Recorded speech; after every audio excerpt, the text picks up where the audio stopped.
And so when I say Chinese, I want you to scream out the nation that's associated with this. For example, if I say Chinese, you're going to say what?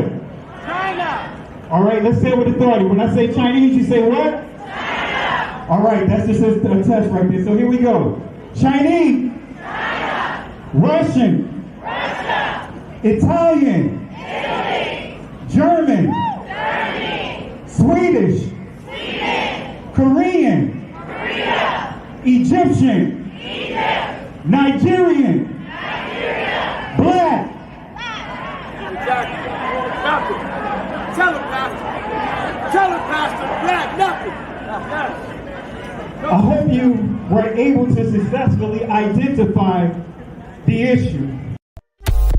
The lion won't sleep tonight. 'Cause we woke now, and we woke now. I said the lion won't sleep tonight. 'Cause we woke now, and we woke now. They want us to sell our souls to barter profit. Like God's property, it's hard to market. So we steady to aim, keep your eyes on target. 'Cause when you got to drive, yeah, they'd rather you park it. But I don't valet, you ain't getting these keys. I'm keeping close hands, I'm on bended knee. I'm just a reflection, dealing with 8 sections. Art mixed with life, you can feel the convection. Your lion won't sleep tonight. 'Cause we woke now, and we woke now. I said the lion won't sleep tonight. 'Cause we woke now, and we woke now. I said the same people that have stripped us of our identity and labeled us as a color have told us what it means to be black. You know what you are? You're an ancient Israelite. Ancient is there. That's who we are. That's who we are. So if you give me time, if you give me time, But all that he said. I know. We don't have. So many years. I know. Look at this. This is pages and pages of Yes. notes. And I promise we'll give more teaching. But here is my challenge to you. All right. I'm hearing some of your traditions. It's like the days of the Bible. Yes. Do you want to remain ancient Israelites, or you want to be Jews? Do you want to remain ancient Israelites, or you want to be Jews? Do you want to remain ancient Israelites, or you want to be Jews? The same people that have stripped us of our identity and labeled us as a color have told us what it means to be black. The white man is enacting a story all over the world. We left our homes and flooded the world. We smothered culture. We smothered knowledge. We erased history and rewrote it our way. Myself, my grandfather is 100% Ashkenazi Jewish. Claiming to be Jewish, Ashkenazi Jewish is just a conspiracy. White men claiming to be of tribes of Israel when I'm Germanic. You know, I have no ties to Israel, no ties to Judaism. You know, except loosely written history that's been whitewashed over for centuries. And you know, from the Renaissance. Oh yeah, right. You wipe everything clean. It's funny how exactly the Renaissance. It's this rebirth, but it's white rebirth. Think at the same exact time the Renaissance is happening, Columbus is sailing to America and committing genocide. The same people that have stripped us of our identity and labeled us as a color have told us what it means to be black. Okay, I was just thinking about this morning. I grew up Baptist. I went to Vacation Bible School. I've read the Bible. I don't know if I'm interpreting it correctly, but if we are made in God's image, right, and the first modern humans originated in Africa, if God has a human form, God is black. God is black. I was a Christian missionary for years, but there came a time in my life when I realized that what I was taught about the Bible was a lie. in my confusion, I cried out for help. I met an Israelite who introduced me to the God of Abraham, the God of Isaac, and the God of Jacob, who is described in the Bible as having hair white as wool and eyes red as fire. Yes, the God in the Bible is black. God's people, the Most High has chosen, the Hebrews, the blacks in America, okay? We're about to see some power. Come on, y'all. You got to get out of this lie, okay? You got to get out of this lie. You have got to come out of this lie. This white Jesus that you are worshiping is going to take you to hell. Please wake up. Oh, in the name of Yahushua, wake up. Oh, I feel the Holy Ghost. Oh, hallelujah. Hallelujah. Yahusha is an alpha, strong, black man. He is a Negro. He is a Hebrew. I don't know what word you need to hear to understand who they are, but it is not me. I am not a chosen. You can get mad. It doesn't matter. This is how the Most High has done it. I am a Gentile, and I know my place. But I'm called to tell all of these Gentile whites that I know that you are in the deepest deception that you have ever been in. And you have been in it your whole life. And the awakening is happening now. People are waking up. Now I can't figure it out. If y'all are the chosen ones, shouldn't y'all be obeying better than me? I mean, I even try to keep the 4th commandment. Try to keep the Sabbath day holy. I've spent many of hours trying to figure out which is the right Sabbath day, because we know that old Catholic Church, something a little fishy about them, don't we? With that white Jesus. I mean, here's a white guy telling you black people that your Messiah is not a long-haired white European guy. Your Messiah is Hebrew. My darker skinned brothers and sisters. When are you guys going to wake up and become kings and queens? It does not matter what color Jesus was. What matters is that he came to the earth, lived a perfect life, died a death for the sins of the world, and then conquered the grave, proving that he is the Son of God. That's all that matters. That's all that matters. That's all that matters. It just doesn't matter. It just doesn't matter. It just doesn't matter. It just doesn't matter. It just doesn't matter. It just doesn't matter. It just doesn't matter. It just doesn't matter. It just doesn't matter. The entire Bible is about black people. Not only was Jesus black, but every character in the Bible seems to be black too. Yeah, Zephaniah and Jeremiah and Jebediah, those all aren't white people names, okay? And Jesus wasn't some tan, partially melanated Middle Eastern person either. I'm talking straight up black dude, okay? Even in the book of Revelation, when you get the vision of Daniel, he's describing someone with feet like burnt brass and white woolly hair, and we've got the deep running water voice with the red eyes, and you guys, he's black. The Jewish people are black people, like Kanye was right. The same people that have stripped us of our identity and labeled us as a color have told us what it means to be black and the vernacular that we're supposed to. The true Jews of Israel are your black ancestors, are your black ancestors, are your black ancestors. The true Jews of Israel are your black ancestors. You think you and Kyle make TikToks together? Kyle only cares about money. Think about it. Are you really making TikToks together, or is Kyle profiting off of you? It's just like the lost tribes of Israel. It's just like the lost tribes of Israel. I was noticing that you're kind of... Wells comes face to face with the man he's been searching for. A new portrait of the common ancestor of every man today. Adam.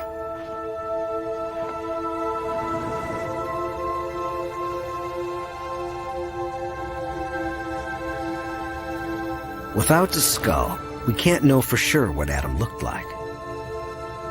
But a combination of genetic evidence, Bender's forensic skills, and cutting-edge computer software suggests he looked something like this.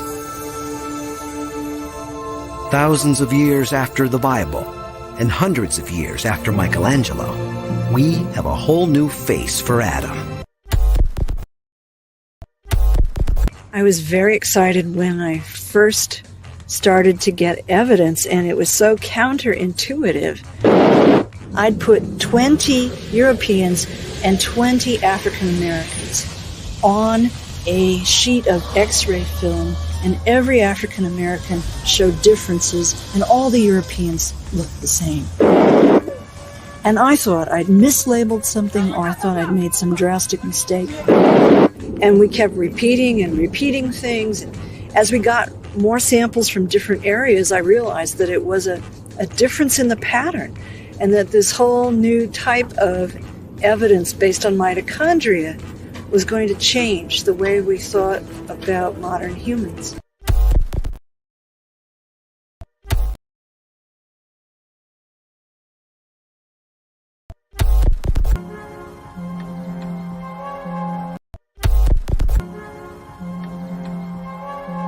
Their bones were discovered in Kafse caves near Nazareth in Galilee in 1933. 13 fragile skeletons, one a woman, a tiny baby at her feet.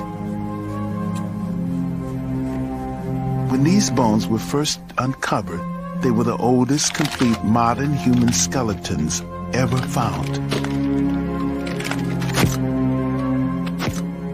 The numerous skeletons that have been found in caves in Israel at the sites of Kafse and Shkul show us that there were modern humans outside of Africa over 100,000 years ago.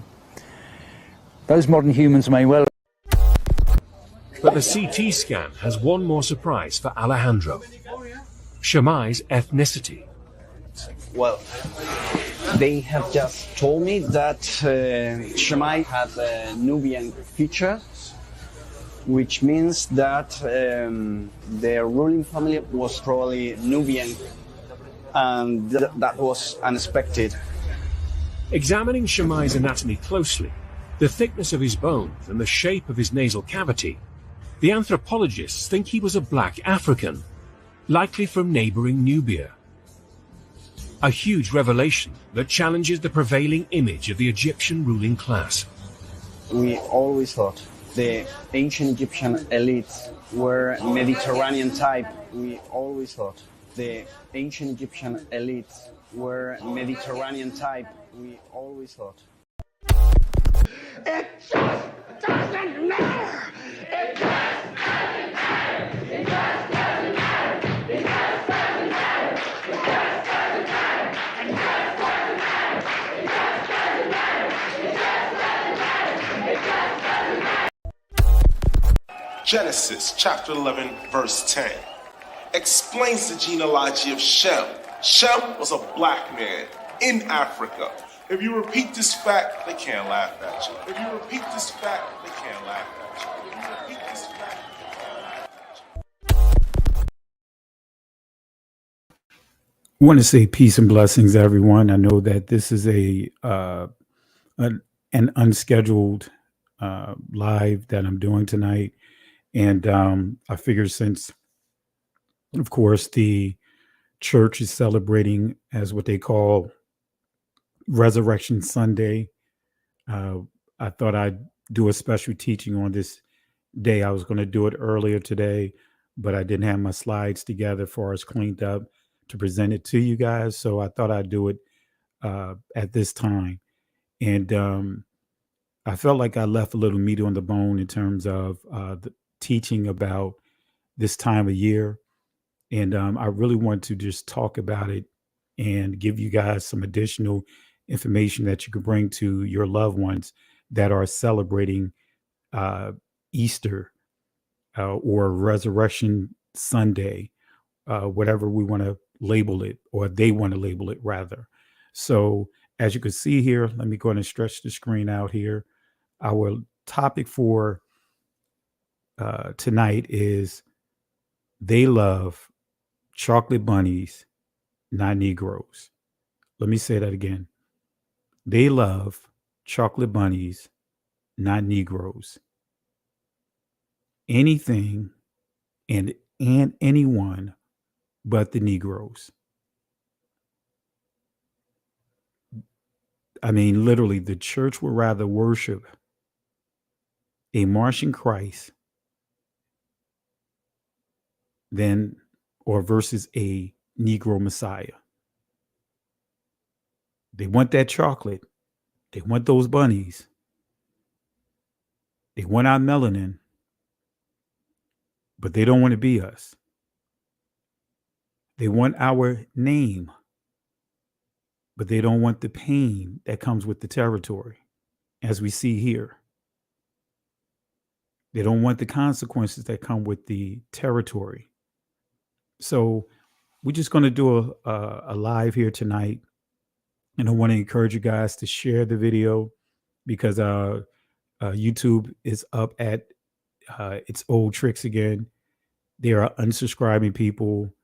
And I noticed the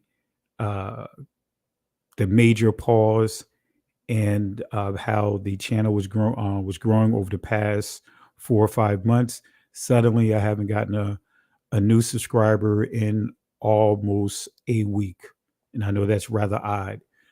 So I know how these YouTube spaces go. So we just want to go ahead and do our part. Share it if you have a YouTube channel. Share it if you have, a Facebook channel. Share it if you have an Instagram, whatever other social media outlets you have. Share the video so that way we could continue to press our way through the machine of YouTube and those that not just YouTube but the other platforms that many of these how can I put it, the people, the name stealers are investing in to suppress this awakening. So again, family, we're going to keep doing this. It's not about the numbers. It's all about reaching our people. We know the numbers are going to come. And I thank the Most High for you guys getting us to this point. We grew tremendously, right? But guess what? We're going to keep pressing forward. We are going to keep pressing forward. So if you already subscribe to the channel or you think you subscribe to the channel, double check, because what YouTube has been doing, they have been unsubscribing our followers. So double check to make sure that you are still subscribed. Because again, this awakening is exploding, and the powers that be over these channels, they want to do everything they can to suppress this truth, to suppress these platforms. All right. So again, our thought for tonight is they love chocolate bunny. They love the chocolate bunny, but not the Negroes. And I know you guys probably remember these guys from some of the previous videos that I have done.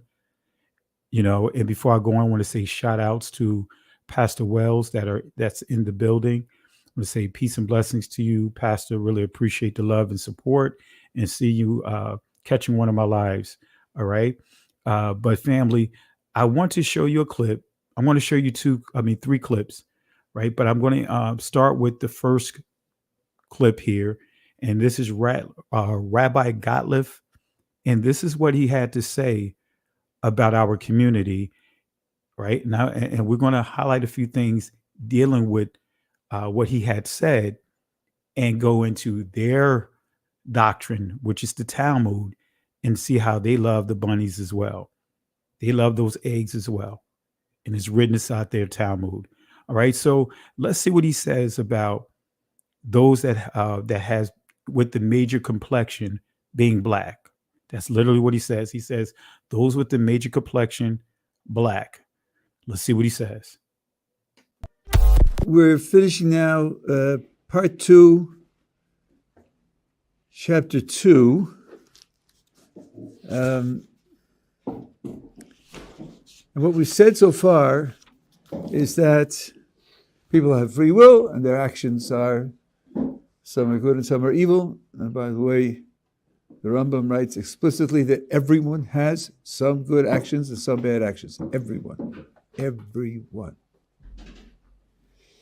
And he takes it for granted that there'll be a variety. And we talked about the fact that this world and the next world are asymmetrical. The next world is where the majority of a person's actions, which determine his identity, are compensated.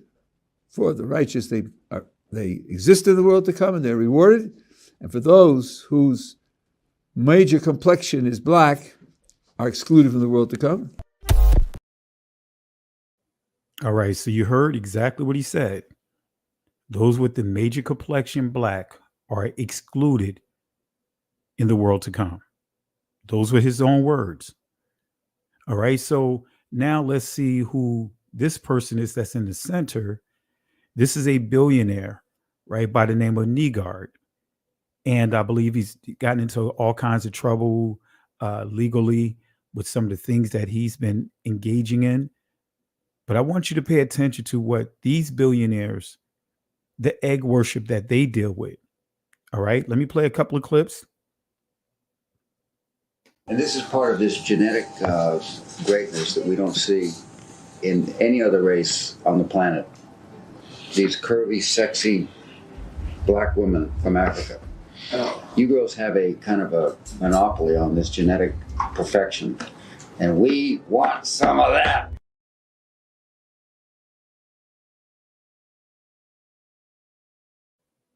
All right, so you see these billionaires are targeting the young women. These billionaires are targeting the young women. Make it clear that there is no other group of people like our people. No other group of people like our people. And the experiments that this guy is funding is taking eggs from the women in our community, young women, and then injecting it with their DNA, thus trying to create the fountain of youth.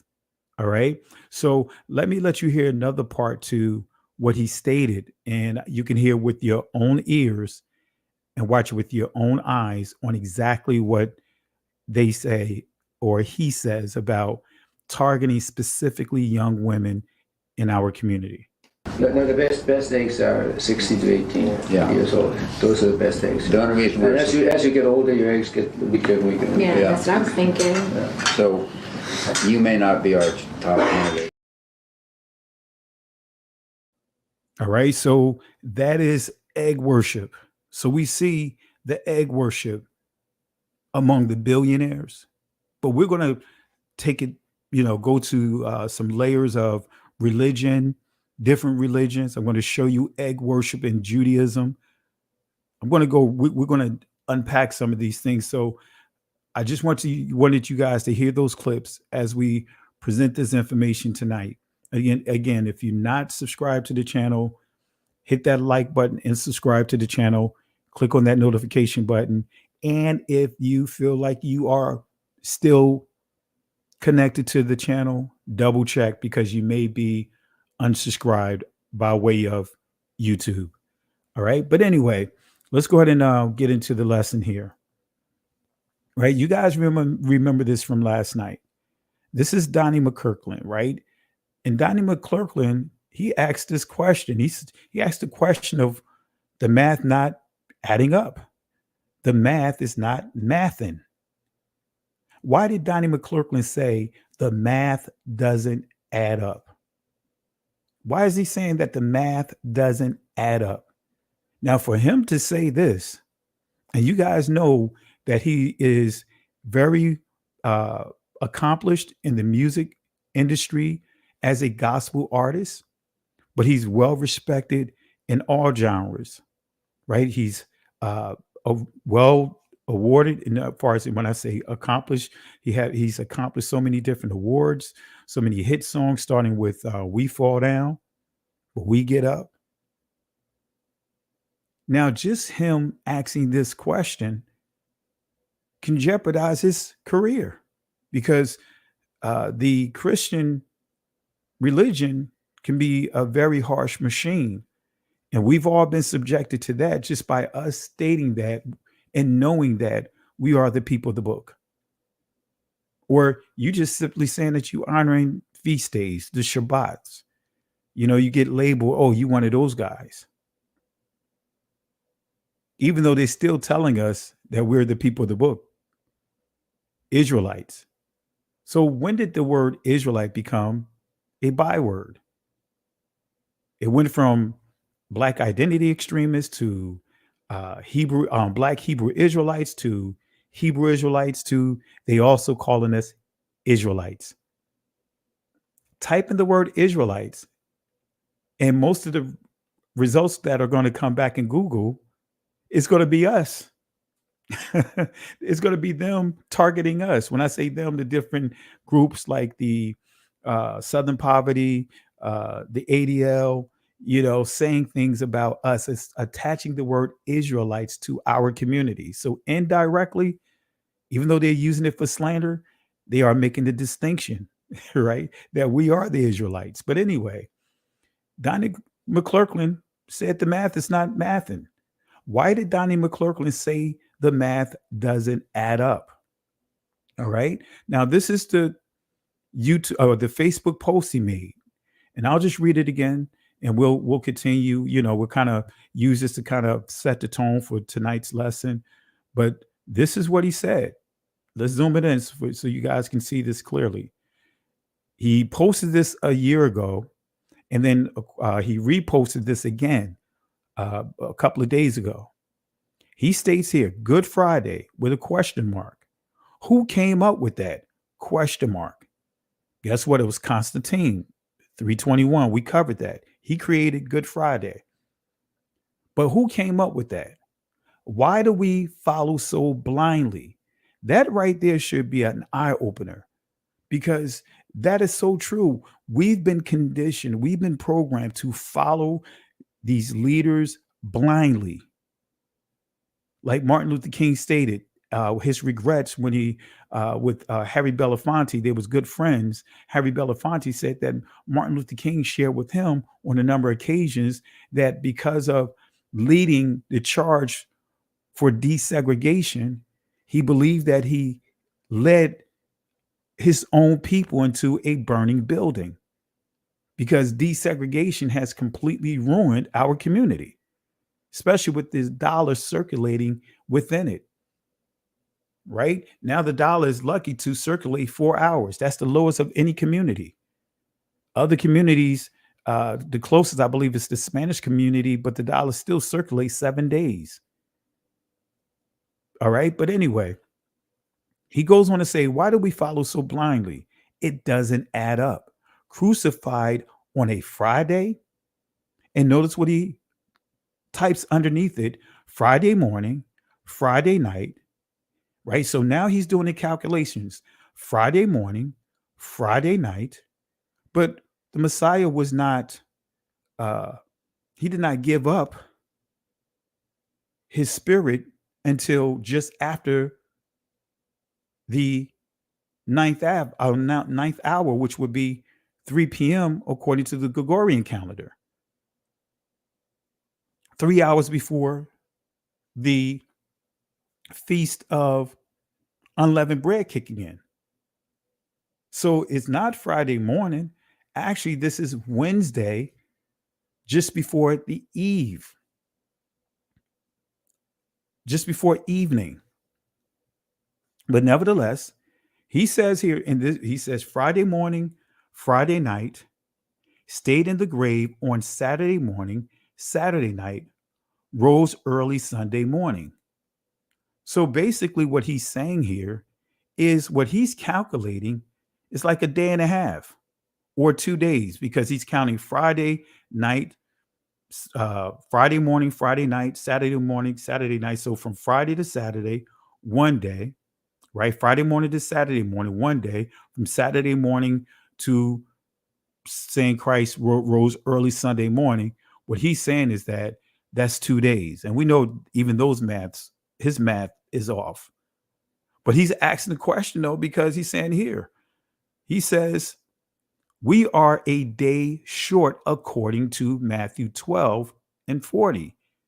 Now he's highlighting the prophecy of Jonah that Christ said, made it clear he was going to be 3 days and 3 nights in the grave. And he made reference to Jonah.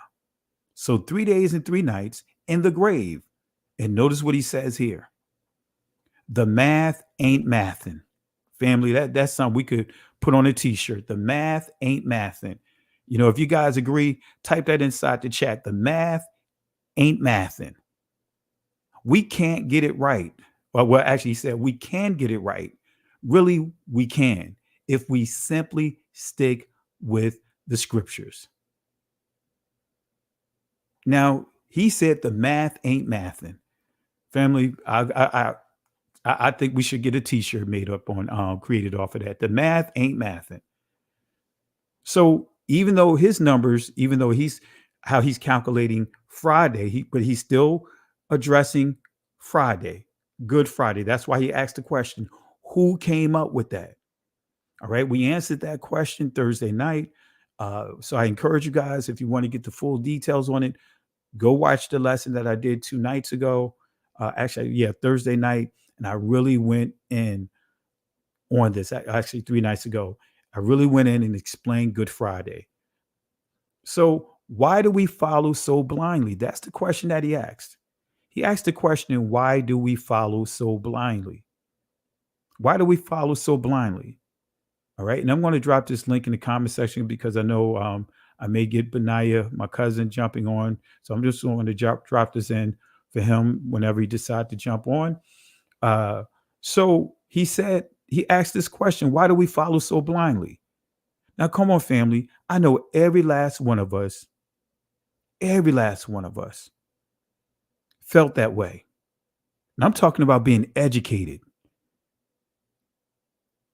And said to yourself, when you go back and reading the scriptures, free from all the layers of theologies that was, that you learned, you ask the question like, wow, why do we follow so blindly? How did that get over on me? You reading scriptures now that you're sitting there like, wait a minute, where did that scripture come from? Come on, family, the math ain't mathing. Why do we follow so blindly? Right? Why are we so trusting as a people? The math ain't mathing. Let's keep that thing going. I want to turn your attention to an Easter lynching, 1906. An Easter lynching, 1906, Park Central Square. This is Springfield, Massachusetts. A lynching, a lynching on Easter. All right, let's unpack this here. This is the actual image in the background. They are gathered. Man, it's estimated that it was over 6,000 people, between 4,000 to 6,000 people on Easter in Springfield, Massachusetts, lynching 3 innocent men of our community. So lynching on a public square, a crowd estimated at 6,000 watched a lynch mob hang and burned 3 innocent young Black men at the center of the square actually, I thought it was Massachusetts. Actually, it's Springfield, Missouri. So my apologies. It's Springfield, Missouri on Saturday night and early Easter Sunday morning, 1906. Souvenir photographs of lynchings were popular items then, and someone faked a photo and sold it. So I have all kinds of photos. I didn't have an opportunity to post some, if I may do it at the tail end of this lesson if we have enough time. And I'll upload some of the postcards so you can see that they were sending out through the postal system with graphic images of our ancestors who were dead, being treated as game, like how you would on display, like if they, if the fishermen caught a big fish, or if someone, caught a real large wild boar. That's how they were putting that. That's how they were displaying our ancestors. All right. So it goes on to say the victims were Fred Coker, Horace B. Duncan, and William Bill Allen. The Easter riot changed the development of the community. And in 1890, 1/3 of the registered voters were Black. And, I didn't put all the information up here, but when you read this, and I may drop the link inside the comment section, when you read this reference here, it said that at that time, our people made up 10% of the community. But after this Easter riot and all the slaughtering, the murdering of our ancestors up down in this area, it went from 10% to 2%. But this is Easter, right? These are the same ones that have images of themselves. Easter, all right? So before we continue, I'm going to go ahead and bring my cousin in, Benayas, introduce him to you guys. Here we go. Let me bring him in.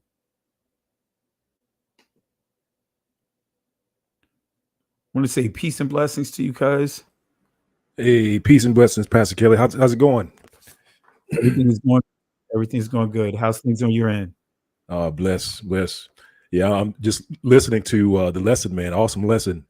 And I have the Inquisition is just popping into my brain because you were asking, like, why is this? Or Donnie McClurkin asked, why do we do what we do? And the thing that popped in my mind was like the Inquisition. But I know we're going to get there at some point in time. But you're on it, cuz. Okay, appreciate it, cuz. And anytime you want to chime in, you know how we do. So, because I know you're going to have a lot to add to it when we start progressing in this lesson, because I've pretty much just really got started. So, but anytime you want to chime in, anytime you want to jump off the top rope, feel free to do so. All right. So, according to Donnie McClurkin, and we all can agree, the math ain't mathing. Let me say that again. The math ain't mathing. All right. Here's another source, right? The cross and the lynching tree. Now, I'm going to tell you guys, if you get a chance, purchase this book. This is a brother man by the name of Professor James. He is the creator or the author or the founder of what is called Black Liberation Theology. He gives some interesting points, but he gave some interesting points when you actually read over what Black Liberation Theology is and you listen to his lecture. He has some lectures with Harvard. He has a number of lectures out there, but I'm going to just use a couple of quotes from him, because it basically he's basically in agreement with what many of us have been teaching about what happened to Christ, about that tree, or should we say the cross, right? And notice what he says here, the cross and the lynching tree. All right. So let's see what Professor James Cone has to say about this. This is coming from his website. For us, I believe this is his the ministry that he was part of. But anyway, let's see what he says. And this is from 2007. The cross and the lynching tree need each other. The lynching tree can liberate the cross from the false pieties of well-meaning Christians. The crucifixion was a first century lynching. That I agree with. He's making it clear. He's making it clear, like we all agree with. And I know that ruffles feathers from many people within the church, because when you put the word lynching on it, now is bringing a whole nother realization to what actually took place. It goes on to say the cross can redeem the lynching tree. I don't agree with that, because there's no redemption, between Christ being hung on a cross and the lynching tree. That's just my thoughts on it, but I'm not going to go too deep on that. But we'll address it later on. But he says here, the cross can redeem the lynching tree and thereby bestow upon lynched Black bodies an eschatological meaning for their ultimate existence. He goes on to say, the cross can also redeem white lynchers and their descendants too, but not without profound cost, right? So again, family, I want to make it clear. These are his views, but I thought that it was interesting on some of them.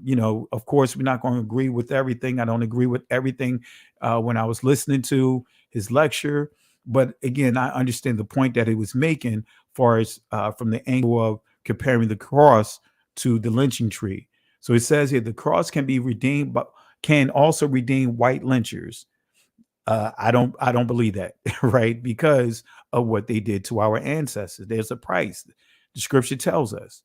And their descendants too, but not without profound cost. So at least he's saying that there's a cost, there's a price, right? Not without the revelation of the wrath and justice of God, but which it says, which executes divine judgment with the demand for repentance and reparation. So he's saying here that there has to be a repentance and there has to be reparation. I definitely agree that, hey, if you're going to say you repent, there has to be the reparations that go along with it. But this is what he's presenting. This is his argument as a supposition of divine mercy and forgiveness. Most whites want mercy and forgiveness. Now, here's the kicker. We see this today. Most whites want mercy and forgiveness, but not justice and reparations. That's a dunk right there, a slam dunk. Out of all the people in this country, reparations was given to the Asians. Reparations are given to the name stealers, and they weren't even enslaved in this country, but they still getting reparations from here. The the Aboriginals, right? Or should I say the locals that was here, right? They get reparations, even though it's a terrible deal that they agreed to, but but nevertheless, there is a reparation bill. There's a reparation set of laws that's put in place to to address that.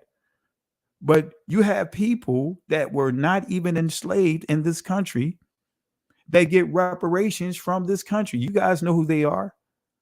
So again, as he stated here, they want mercy and forgiveness, but not justice and reparations. They want reconciliation without liberation. That is hitting it on the nail. The resurrection without the cross. As preachers and theologians, we must demonstrate the truth of our proclamation and the theological reflection in the face of the cross and the lynched Black victims in America, past and present. He goes on to say, the narrowing of the meaning of extra legal execution by hanging is evident by the 1880s. And after century 1890, was that 1893, lynching mostly meant, not century, but Sucre, I forgot the acronym, forgive me. Is that Sucrus? I can't remember the name of it. You probably know it, cuz. But 1893, lynching mostly meant killing of blacks by white mobs, especially in retaliation for alleged sexual assault of white women. I'll stop there real quick, cuz, and want to see if you want to add anything to that. That you can find on the NAACP's website. So on the NAACP's website, they have a web page that talks about lynching and about how lynchings took place, because there was always like an act or an accusation, a false accusation that would justify the lynching. And so typically the false accusation would be exactly what they just said, something about some sort of black accusation of a black man against a white woman, and then all of a sudden the whole town would become inflamed and heated, and then the mob would go through the neighborhoods of our of the black community and grab the person and lynch him. And that's why this is so dangerous today, because not only did that happen back then, and this was we're talking about the early 1900s, and that's why I tip my hat to our brothers and sisters that were around that during that time and that made it through that time, because that time they were lynching like crazy. You saw all those massacres going across the country. That was the time, aside from slavery, that was a dangerous time. And the reason why that was dangerous, family, was because they were coming up with these false accusations, justify the lynchings, which led to mass murders in the black neighborhoods. And then you fast forward today, you got those, these institutions like the ADL, the Manhattan Institute, coming out with these false accusations. I mean, they're going with the same game plan, family.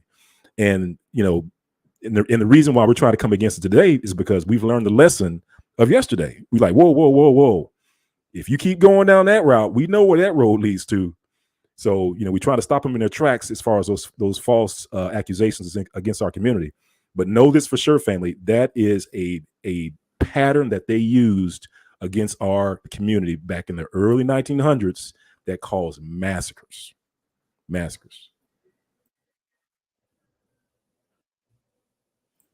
Absolutely. Mike. You hit it right on the nail, cuz. Is my mic sounding okay? Yeah, it was Something breaking up a happened little weird bit. with my mic. You're back though. I think All you're right, let me loud do and clear. something here.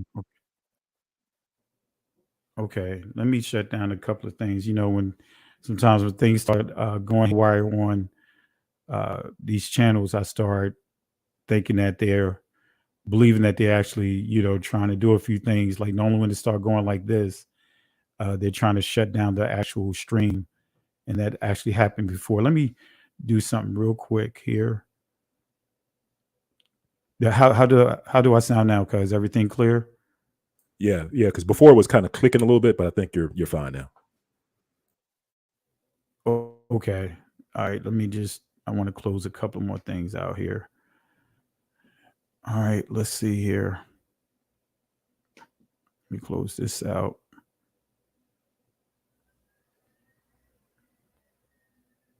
And let me close this out. You know how it goes. Free up some resources Yeah. here.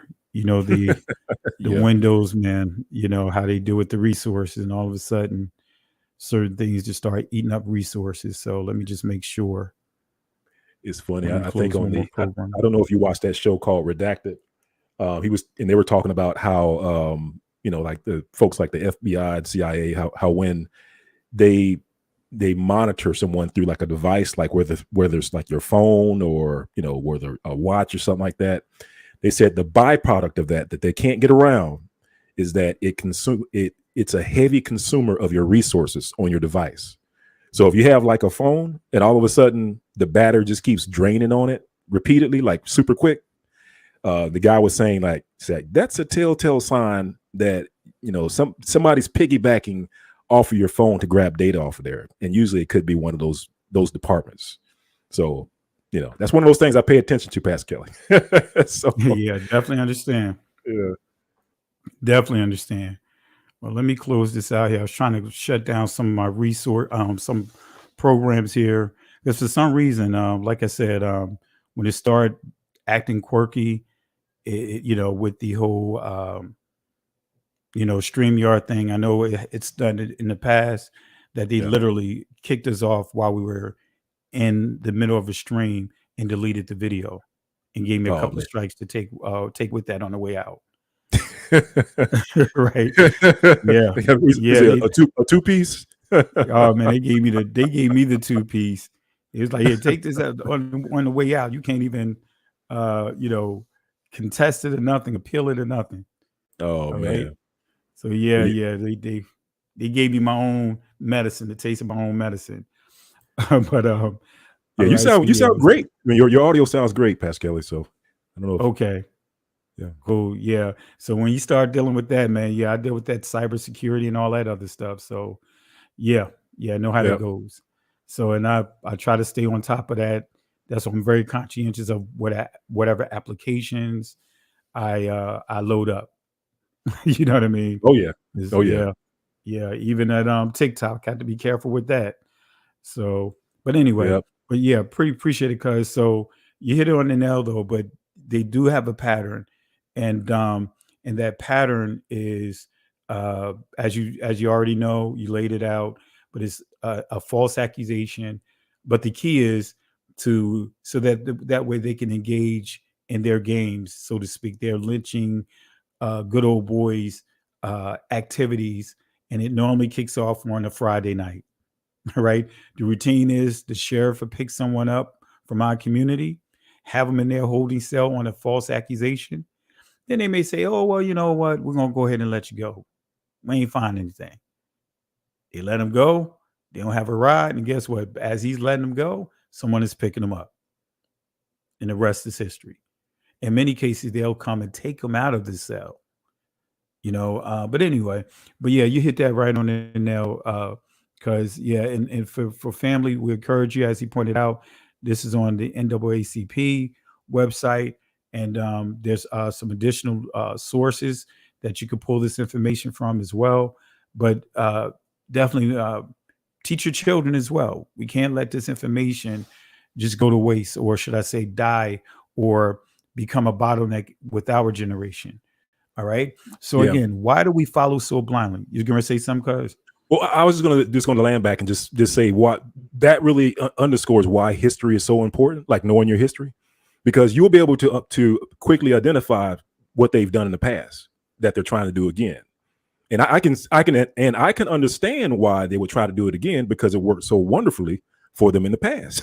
You know what I mean? Like in the past, they were able to wipe out whole communities. In the past, they were able to set us back 30, 50 years, by all these mobs and stuff like that. So why not go back to what worked for them, 20, 30, 40, 50 years ago? But, here we are today. One of the best things that we can do, family, I believe, is if you know your history, you'll be able to identify what they're doing a long ways out, So just want to throw that in there, Pascal. Absolutely. Absolutely. And so Donnie McClurkley asked the question again, why do we follow so blindly? All right. So let's start with the Passover is not Easter. Let me say that again. The Passover, Pasach, is not Easter. Now, I know in the Israeli it's pronounced Pesach, but when you go to the primitive root of this word, you'll see Pasach. And we in the Greek, Pascha. So how do we get the word Eastre or Easter, transliterating from Pascha, which is the Greek, and Pasach, which is the ancient Hebrew, or Pesach? How did we get the word Easter? Right. So, but I want to make it clear: the Passover is not Easter. All right, and this is the image of the Easter Christ. All right, and you probably remember this figure right here. Benaiah, from the movie. Yeah. Was that? Yep. So yeah, so this Book is of the Clarence. image. That's right, the Book of Clarence. So this is the image of the Easter Christ, right? But this is the image of the Passover lamb, the Negro Messiah. Now, I want to make this clear. I'm not saying that this is the Messiah here, right here, that's on your screen, but I'm saying that he would have looked like you and I, right? He would not have looked like this right here. Okay. All right. So I want to make it clear. So why do we follow so blindly? Let's give a little history here. So Easter is a movable feast that occurs on the Sunday after the vernal equinox, right? That's what they normally try to set it for.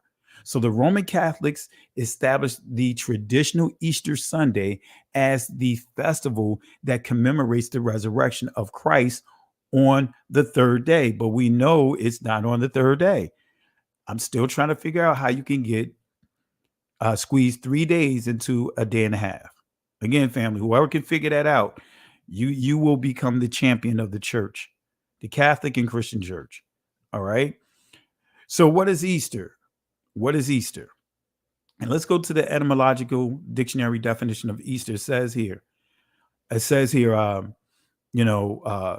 Northumbrian, Eastre, Proto-Germanic. It gets into the evolution of this word, but nevertheless, we see here the name. It says the dawn, but also the name of a goddess of fertility and spring, whose feast was celebrated at the spring equinox. Now, we're not getting into all the details of the spring equinox. If you want to know that, go to the foundational playlist.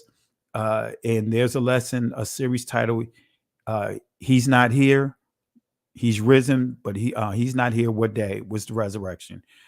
Part 1, I go and really break down the spring equinox.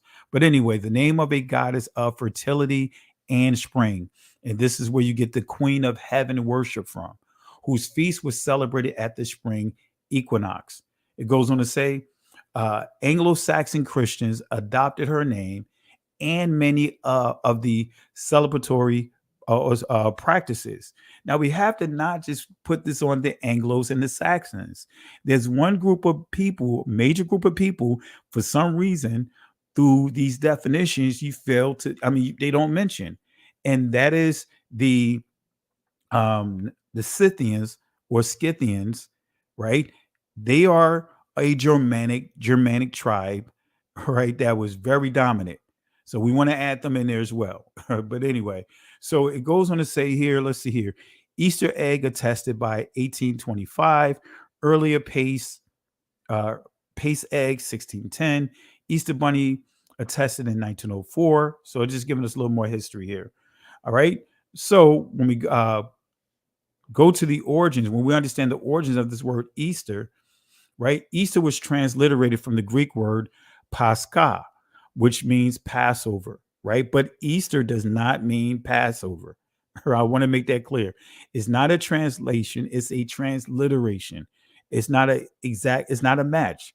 The question is, why did they put that there in the English language instead of just saying Passover inside even some of the translations like the KJV?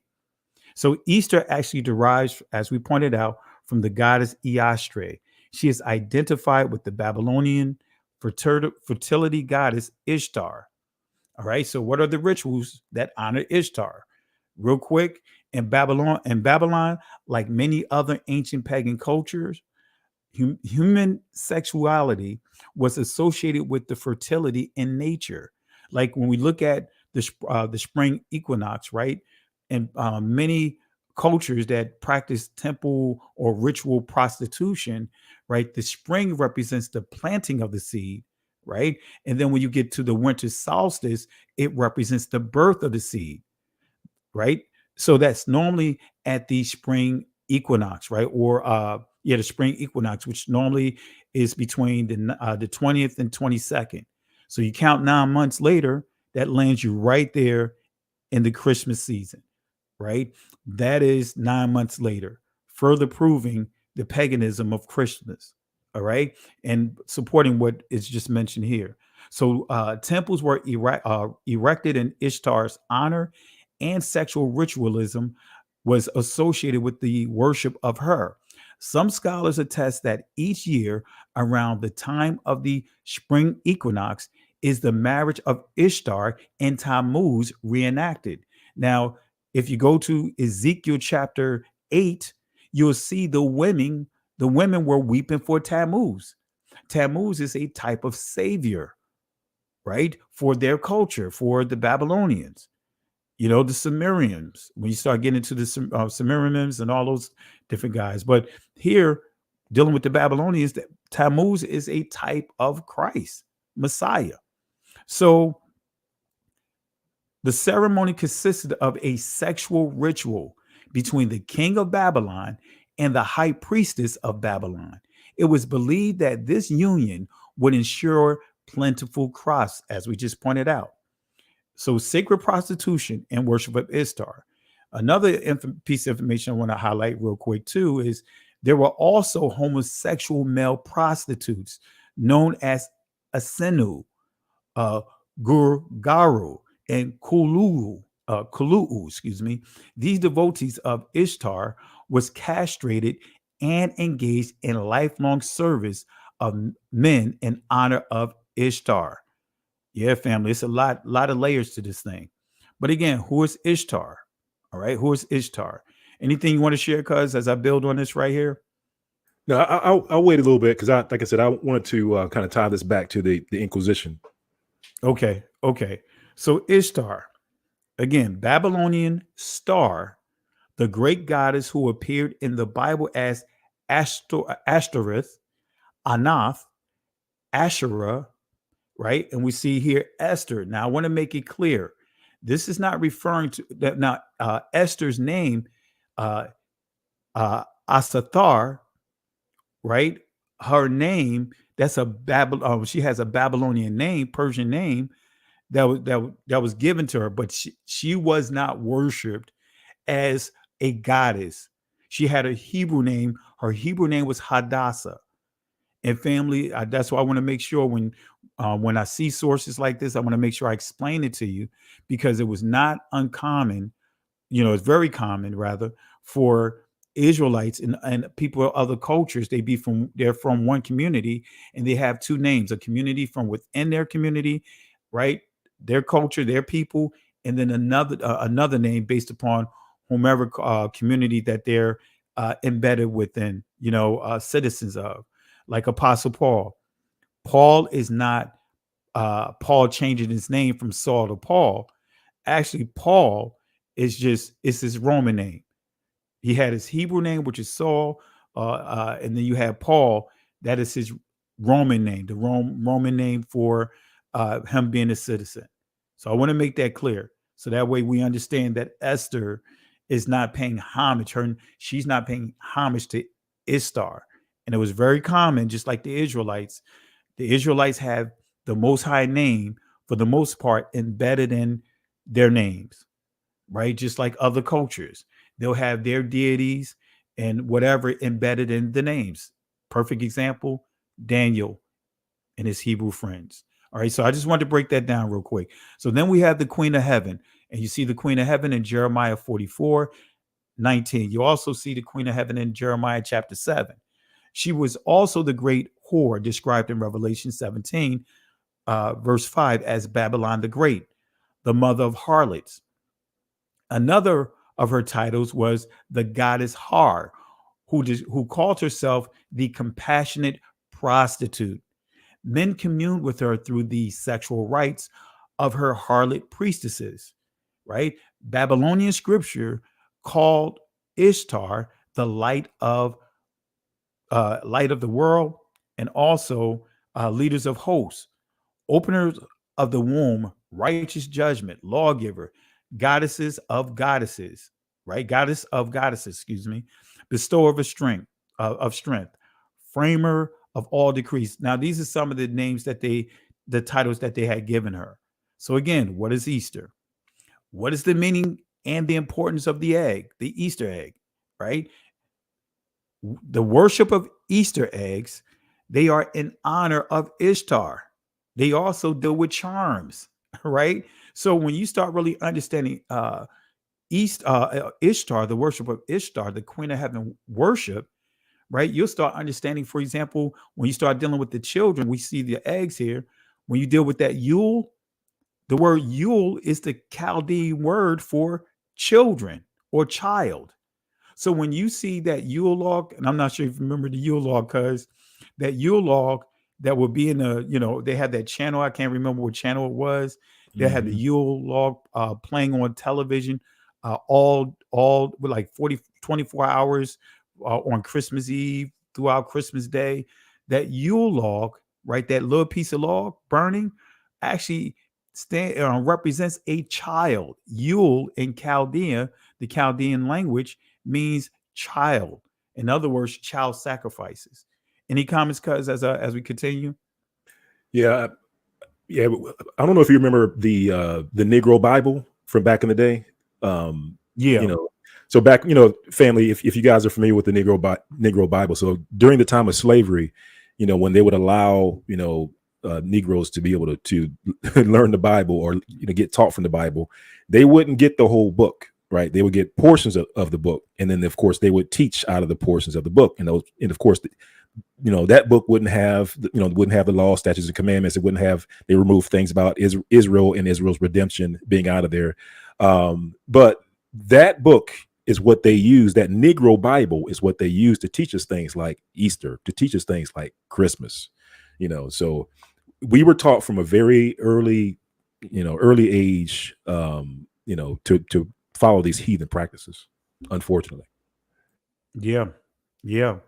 And what they would do is, for example, they'll say, see, look, the word Easter is in the Bible. Yep. And, not really making the proper association with the word. Right. So yeah, they'll say, see, Easter is in the Bible, but here's the word. Here it is in Acts. So any other comments, cuz? Yeah, no, I'm great. I'm thankful that Donnie McClurkin is, bringing attention to it, because, these are the things, family, that we have to kind of turn away from. And, it's, when we had those chains on us and they taught us our religion, this is the stuff that they taught us, and unfortunately, we still carry carry these traditions forward to today, you know. And especially, like I said, when you look at the part of the Inquisition, because that's, to me, Pastor Kelly, like, that's the thing that always kind of made me scratch my head, was like, how can you teach about Christianity and the history of Christianity and leave out the contributions of the Roman Catholic Church? I mean, like you brought forward earlier, it's like it was the Roman Catholic Church that brought you Christmas. It was the Roman Catholic Church that brought all this Easter worship, and during this time in history, and this is another thing that I point out, because I actually had a video called Hidden Hebrews 3, the Lawless Hebrew. That's Hidden Hebrews 3, the Lawless Hebrew, and in that video, one of the things I show you is is that we show you where all these things come from, and it's just like, to me, Pastor Kelly, it's just amazing that no, I just, well, I guess like I said, I'm trying to hold off on talking about the Inquisition, because I know there's a lot of information about it that ties into Easter, ties into Christmas and all these pagan worshipers. But I'm just trying to wait for the right moment, because we getting there. We getting there. You'll be. I'll set you up. I'll throw you the alley-oop. All right. I know what I know you're ready to go too. So we're getting there. We're getting there. I'm just gonna lay out the egg, and we'll let you go. We'll let you go. So, and for those who don't know about the Spanish Inquisition, and even some of the series that Benaya pointed out for us, Hidden Hebrews, and Benaya, if you can, when you get ready to go in about the Spanish Inquisition, go ahead and tell everyone about your series, and to what playlists and all that, where it's located under your channel. I mean, on your channel. All right, Okay. really appreciate it. All right, so the worship of Easter eggs in honor of Ishtar. All right, so in addition to the name Easter, the symbol associated with the Easter festival also reveal its pagan influence. In paganism, the mundane egg is symbolic of the manifestation of the cosmos, right? So the egg is also a symbol of rebirth that is associated with various pagan deities. See, family, when you have the egg and the rabbit, those are images of sexual rituals, because the rabbit means fertility. It deals with sexual. They use the rabbit because of how rapidly they reproduce, and we'll get to that in a second. And the egg, all of this is dealing with sexual rituals. So the egg is also a symbol of rebirth that is associated with various pagan deities. And I'll give you some examples. Like, for example, the Egyptians, right? Seth laid an egg, right? Seth laid eggs. This is a man laying eggs. So the ancient Egyptians hung eggs in their temples. Seb, the Egyptian god of time, supposedly laid an egg. Guess what? In ancient Greek, the Orphic traditions, the primordial hermaphroditic god hatched from an egg and then created the deity, right? So the Egyptians' egg worship. We see, as I pointed out here, you have the Greeks' egg worship, right? Asians, that's right, Asians. Chinese myths, Pu Ku Wong, right? Egg worship. So the Chinese myth has it that in the beginning, all was darkness and confusion, but out of a vast egg came a being called Pun Ku Wang. The lower half of the shell of the egg became the earth, and the upper half, the heavens. Right? The Babylonians, guess what? They had egg worship there as well. So an egg containing Ishtar supposedly fell from heaven and landed in the Euphrates River, right?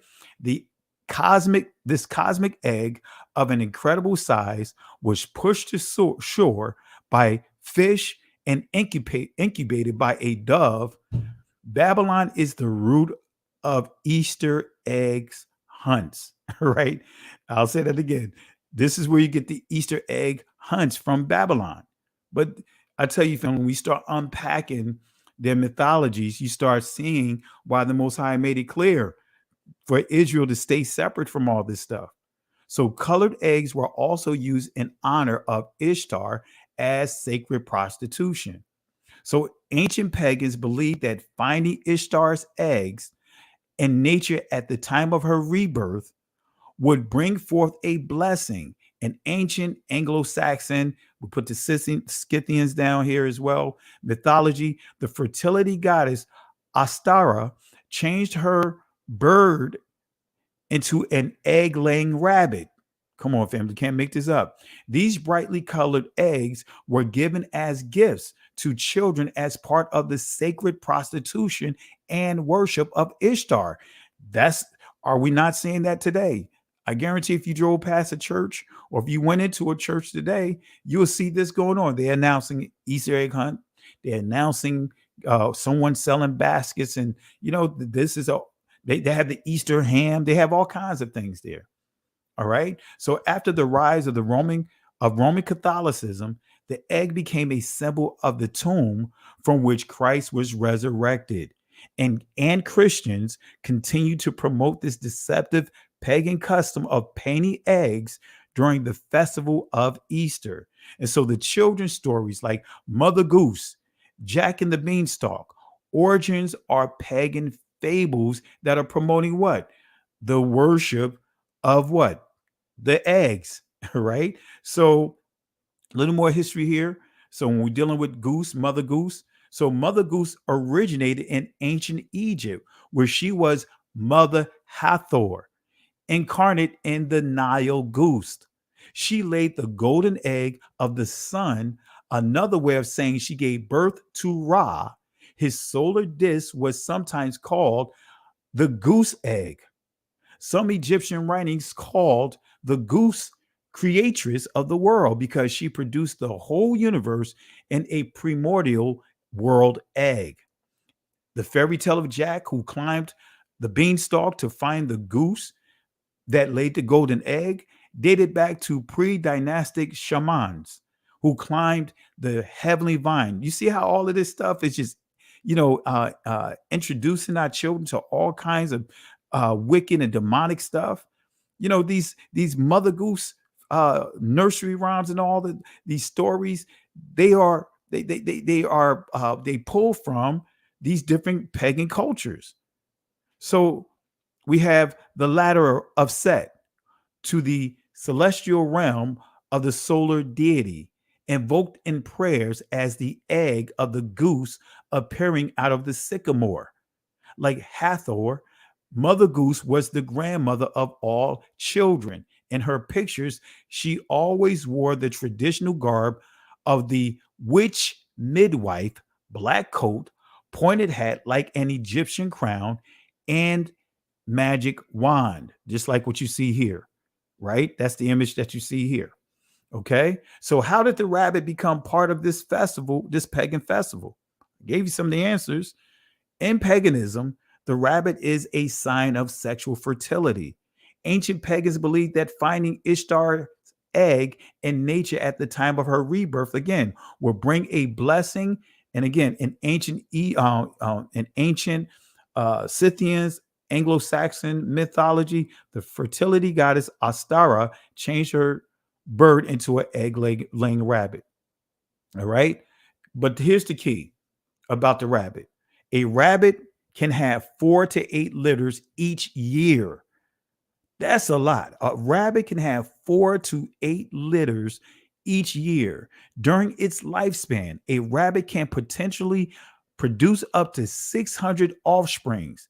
It was believed that rabbits had sex indiscriminately, and this is why they use them as images in sexual rituals, and thus associated the fertility goddess in whose honor sexually wanton acts were committed. So rabbits were mainly associated with Astara and Aphrodite. They were sacrificed on the altars, and even the consumption of rabbit meat was believed to cure infertility, which well into the 17th century. Now you can understand why the Most High have laws in place about rodents. You know, some try to make rabbits into his own separate species, but rabbits are part of the rodents. Rabbits are rodents. But any comments, cuz? No, I'm laughing because my daughter, she's on that. She likes the rabbits, right? So she, the rabbits all furry and cute. And I told her the same thing. I was like, rabbits are rodents, right? They're just rats. They're cute looking rats. But yeah, but you're right. You're right, Pastor Kelly. Absolutely. So let me give a quick shout out here. Yah's daughter, thank you for the contributions here. Family, let's show Yah's daughter some love and support tonight. Also, Dion Jones, let's show him some love and support. Thank you guys for the super sticker. Thank you for the contributions. Without you guys, we'll just be taking a walk by ourselves, right? So we really appreciate the love and support. And family, let's show some love for them for their contributions tonight. Really appreciate it. Really appreciate it. All right. So the rabbit, like Easter, is associated with the moon, right? And here's some information about that so that way you understand the moon. And this is why we have to be careful, brothers and sisters. If we're not careful, we can start getting so caught up in that moon cycle that we can start idolizing it. Use it as the scripture tells us for signs, but don't idolize it. So rabbits carry her young for a month and lining up with the length of the moon cycle. A new moon was considered masculine and the vanishing moon feminine. Aristotle, that's right, Aristotle, the Greek guy, believed that the rabbit was male one year and female the next year, right? So that's what he really believed. Okay, so speaking of that, let me bring this guy up. You guys remember when I talked about this guy here, Gottlieb? Those whose major complexion is black are excluded in the world to come.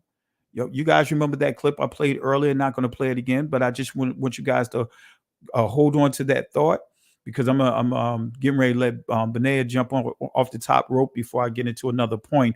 But I do want to share this last point about bringing them up because I want to deal with this egg. But then, Benea, you can jump off the top rope and really bring the people up to speed with the Spanish Inquisition. And so one point I want to make before Benea jump in, the Roman Catholics and Christian Church are not the only religious group addicted to egg worship. This practice exists in Judaism. That's right, family. It's in that Talmud, right? It's in that Talmud. Now, let me play a quick video clip so that way you guys will not be surprised. Just this will help set it up so that way you guys understand where I'm going at, right? So this is a rabbi teaching that Adam got busy, was intimate with animals. Let me pull up this rabbi here. Now, actually, let me see. Here it is. Milamed, it teaches us that Adam not only named the animals, but he dated all the animals. But he was not able to be at peace with any of them until finally Chava was created. Hashem didn't have a problem with that? I mean, dated means, I'm trying to use a nice word. What does dated means? What do you mean by dated? Dated means he took her out to Pisgah. Dated. They went out to the Chosan. They had a little, Monte. Relationship?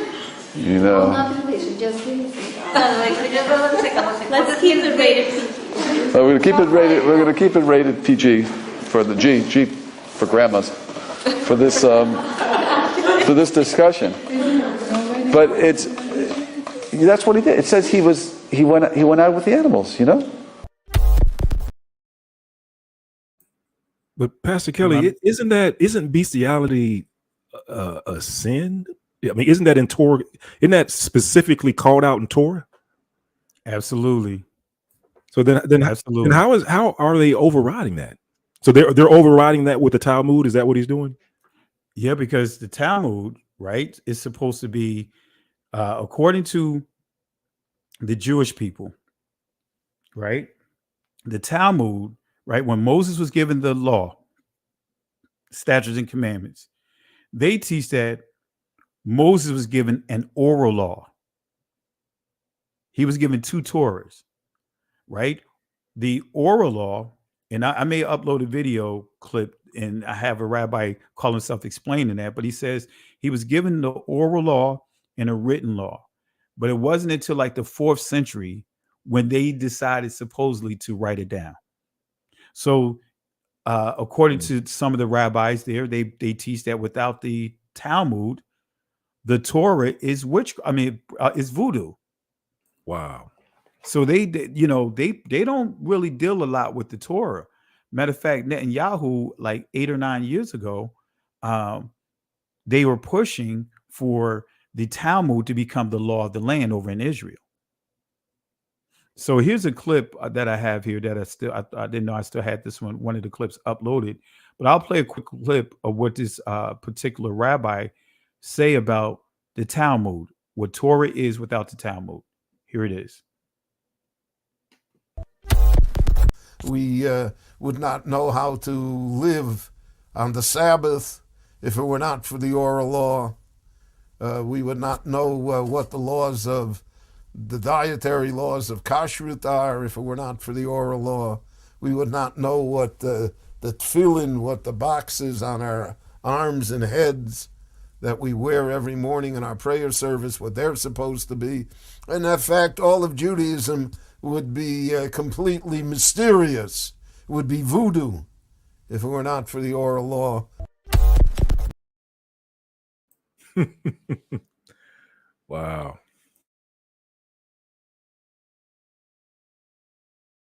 You might still be on mute, Pastor Kelly, or you might be shocked. Wow.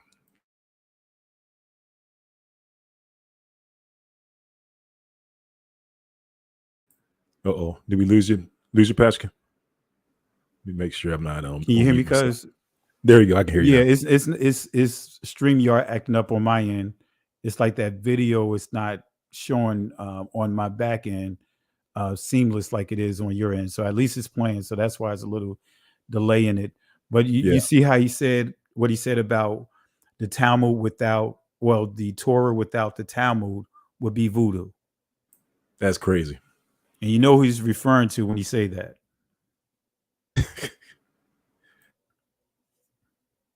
So yeah, the Talmud is supposed to now be, think about it. The Talmud is supposed to have been the oral Torah, right? Now the Talmud is written down into so-called books. So now there's what? Supposedly 2 Torahs. And that's the deception right there. You know what I mean? We warned about that.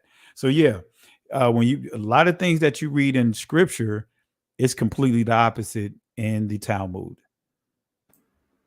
Yeah, to me that speaks to another people coming into our I want to forgive me for using the word religion, but what pops in my mind was like Judas Maccabeus.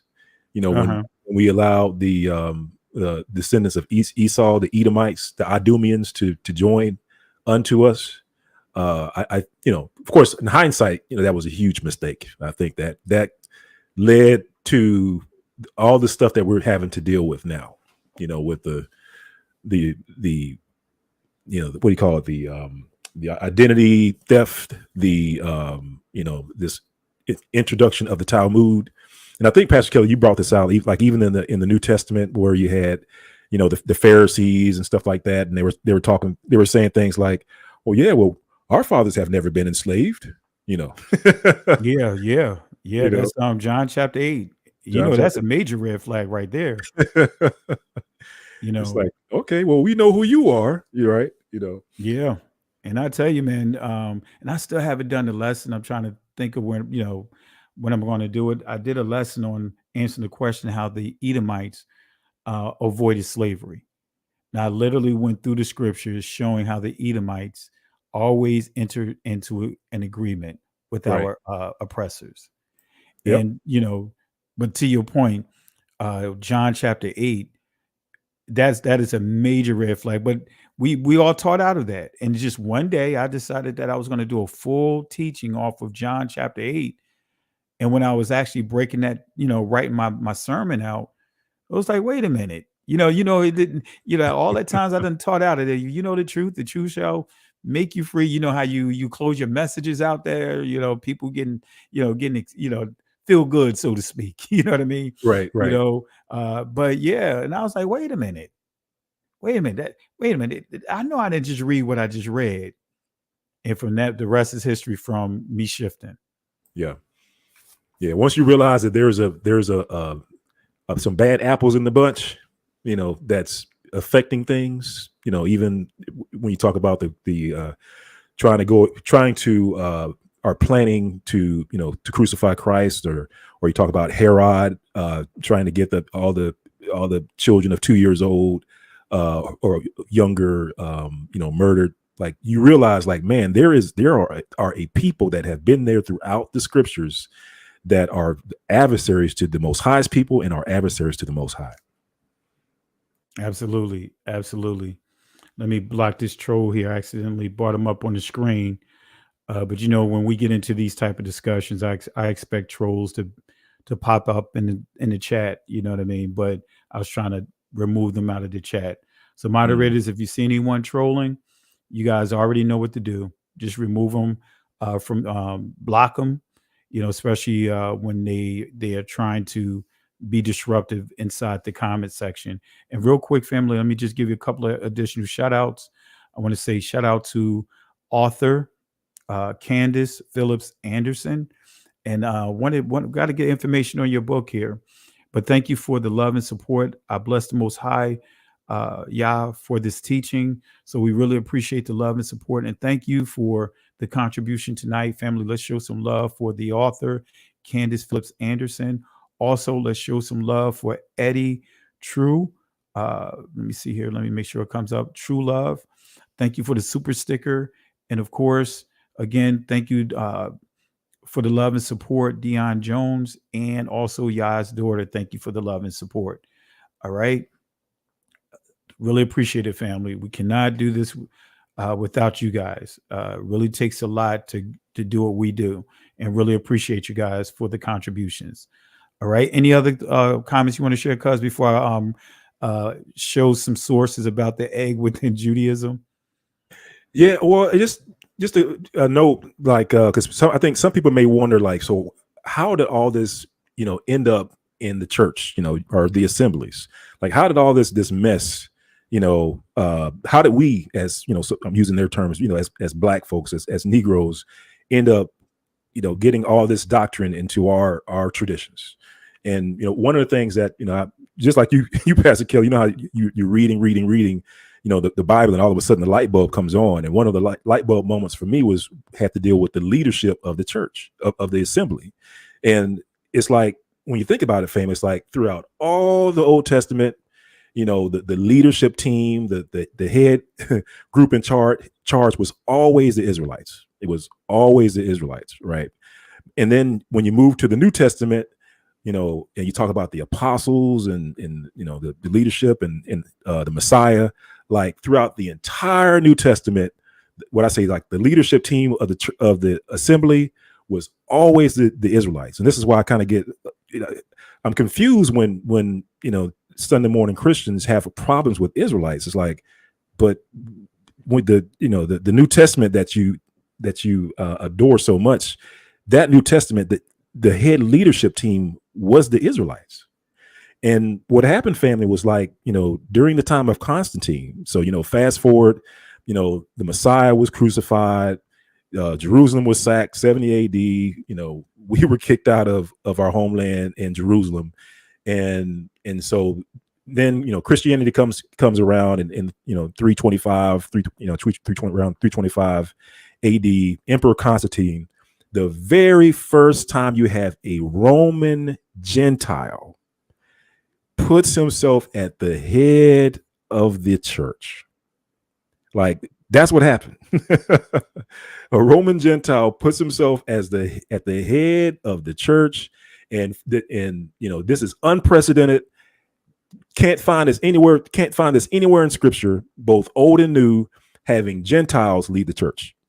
Can't find Now it. here's and to Go the ahead. point, because and to that point, by that time, and you can start seeing that in some of the writings of, like, I believe Polycarp and some of those guys. You'll start seeing the animosity to the blood towards the blood descendants of Israel. Yes. Right. And Yes. so, and this is before Constantine came into the picture, but you see, by the time he gets in the picture, we already completely kicked out. Right. You know what I mean? So that's the thing, family. They began to push us out, take over and push us out. And Constantine further solidified, gave them the stamp of approval that no longer they would be, when I say they, the followers of Christ will be persecuted. Yep. And So to your point, Pastor Kelly, that animosity, like, once they took over, that led into open persecution, of the Israelites. That's right. AKA the Inquisition and all that other stuff. Yeah, yeah. And I want you to bring that out, because I'm getting ready give you an alley oop, so I'm gonna throw this egg over to you. All right. So, family, real quick. So the Roman Catholics and the Christian Church are not the only religious group addicted to egg worship, but this practice exists in Judaism, right? So this is coming from the Talmud, right? Sanhedrin 10A, 101A, excuse me, enchanting. Here it is. Our rabbis taught it is permitted to consult by a charm the spirit of oil or eggs, but that they give false answer. Notice how they word this thing. They're gonna play on words here, right? Let me say that again. Our rabbis taught it is permitted to consult by a charm the spirits of oil or eggs, but that they give false answers. Incantations are made over oil contained in a vessel, excuse me, but not in the hand. You see how they're saying it? Incantations are made over oil contained in a vessel, but not in the hand. Therefore, one may anoint with the latter, but not with the former. You see how twisted that is, cuz? Right? So in the footnotes, right, of this particular law, so to speak, discussion, because when you understand the Talmud and you understand the term, the apparatus criticus, right? What that is arguments. It's written in a set of arguments, like Rabbi A said, Rabbi B said, Rabbi C said. That's how the Talmud is written out, right? And so again, it's that term apparatus or apparatus criticus. So just give me a little more history on the Talmud. So let's go to the footnotes, and this is where you get more clarity. It says every plant in the vegetable kingdom was believed to have its own presiding genius, right? Which could be provoked by incantations, right? And notice they given a reference here, Genesis, and then they have, so just they give me some references of taking scripture out of context, right? But anyway, it goes on to say both eggs and oil were used for purposes of magic and in folk medicine. But notice what it says here. Again, it goes on to say, it is noteworthy from the present passage that the Talmud had no faith in these charms.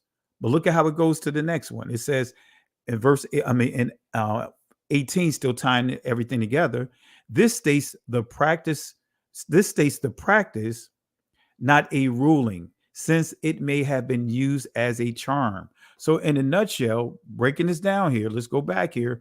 They're saying it's okay to use charms, but the key is that's why it says it is permitted to consult by a charm the spirits of oil or eggs, but you can't do both together. As you see here, incantations are made over oil contained in a vessel, but not in the hand. So they're saying if you have it in a vessel, you're good, but not having it in your bare hands. But then they go on to say, therefore, one may anoint with the latter, but not with the former. So it's saying again, now a transition. Now it sounds like a tongue twister. Now it says in this particular one for entry 19, that footnote 19, it says, but you may anoint with the latter, the egg in the hand.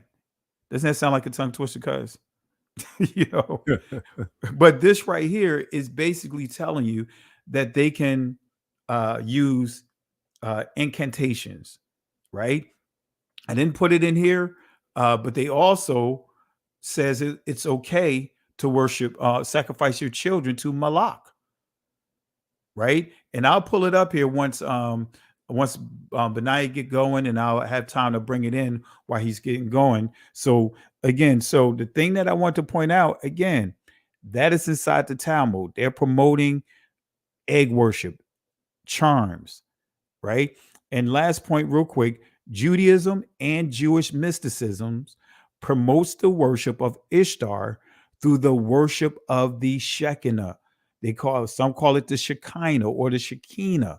I know you guys heard in church like that singing group called Shekinah Glory. Remember, what's her name? Martha Menizzi, Juanita Bynum singing Shekinah or Shekinah Glory. You know, those terms are Jewish, from the Kabbalah system, the Jewish mysticism of the Kabbalah, which comes from the Maccabah mystical system, which I'm going to touch on just real quick. So Judaism and Jewish mysticisms promote the worship of Ishtar through the worship of the Shekinah or Shekinah, which is supposed to be the feminine aspect of the Most High. So the Shekinah glory or Shekinah glory or Shekinah glory is also the worship of Ishtar. According to the Jewish literature and teaching, the Shekinah or Shekinah means the feminine presence.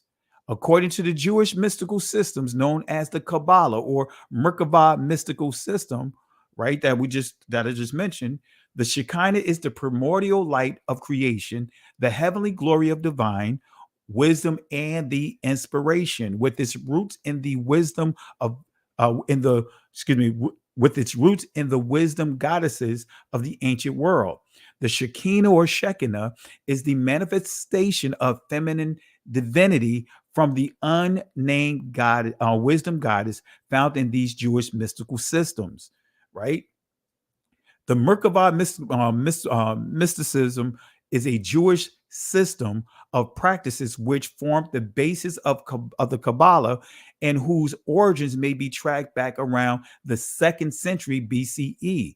This has resulted in numerous replacements of the Shekinah or Shekinah, such as the name of the goddess Asherah, which is the Canaanite predecessor, her name being translated as grove. And so other references to her or to the worship of the Queen of Heaven, to the Shekinah or Shekinah, is Inanna, Lilith, Asherah, Astarte, Eve, because they worship Eve in the Kabbalah, Athena, Aphrodite, and also Earth. This is where you get the term Mother Nature, like the commercials. It's not nice to go against Mother Nature, right? And these are some of the images right here that you see. These are all images of the Queen of Heaven, that Shekinah, the Shekinah doctrine. And lastly, this is a source right here to confirm what I just pointed out. Inanna, a biblical reference up to the Queen of Heaven, and this is all coming out of the Jewish mysticism. So I'm not going to go through all of this, but you see the Inanna as they make reference to it here. You see here, as they pointed out, the Queen of Heaven was a name given to Astarte, Inanna, Ishtar, the Babylonian form of Inanna. So they give you information on here, and that this is who they worship.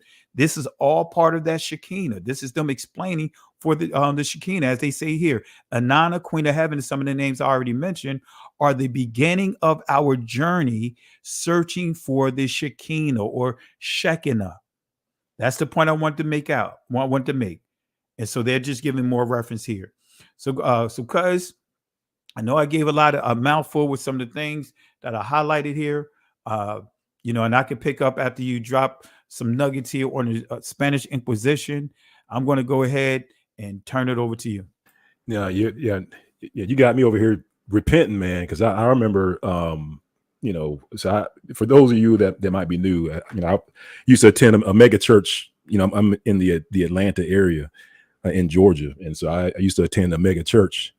And let me tell you, family, we used to talk about that Shekinah glory, Pastor Kelly. I mean, we would be up in the service and praise and worship and stuff like that. And then of course, I was one of those ones that I was at World Changers, and he come up there, he talk about the Shekinah glory, and everybody would throw their hands up, and we'd be speaking in tongues and talking about Hondas and Hyundais and and all that stuff. And man, I just look back, at that time in my life, and I'm just shaking my head like, man, Most High, please forgive me. Good gracious. Wow. It brought me from a long way. That's crazy. But, family, if you're like me, family, and you're looking at all this and you're like, man, how do we escape all this madness? Because I know, Pastor Kelly, I think we talked about this before, but it's like, depending on where you are in awakening, it's almost like the Hasatan, like Satan, has a trap on whatever level you at. If you stuck in the Christian church, he got that, he got the folks doing Shekinah glory, Easter eggs, Christmas, right? All those things that, that ties down with sin and getting away from the Most High. But then we wake up, and then, you might say, hey, wait a minute, I'm an Israelite, so let me go over and take a look at the Jews. So you go and look at the Jewish folks, and you join over there, but then you get tied. They got the Talmud and all these oral traditions and sages and stuff like that, things that go directly against the teachings of the Most High Yah. And then that's another trap that you got to avoid, avoid like the plague.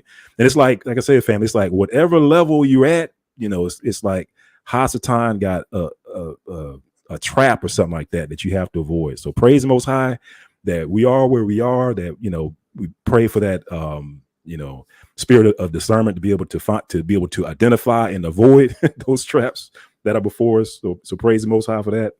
But just the thing I just want to talk about just really quick and just land back on what Pastor Kelly was talking about. And that is, with all these pagan worships and religions and ideas, like, one of the things you might be wondering is like, how do we get that incorporated into our religion? And of course, that we've been through slavery. That a lot, or you may not know that, pretty much all of our traditions was taught to us through our slave masters. And that's one thing I got to apologize to you, family, but I do have a reference, but I don't have it with me now. And basically the reference that I wish I had with me right now is it's a firsthand accounts, from slaves themselves of what happened, or of their experiences during slavery, like during the time of slavery.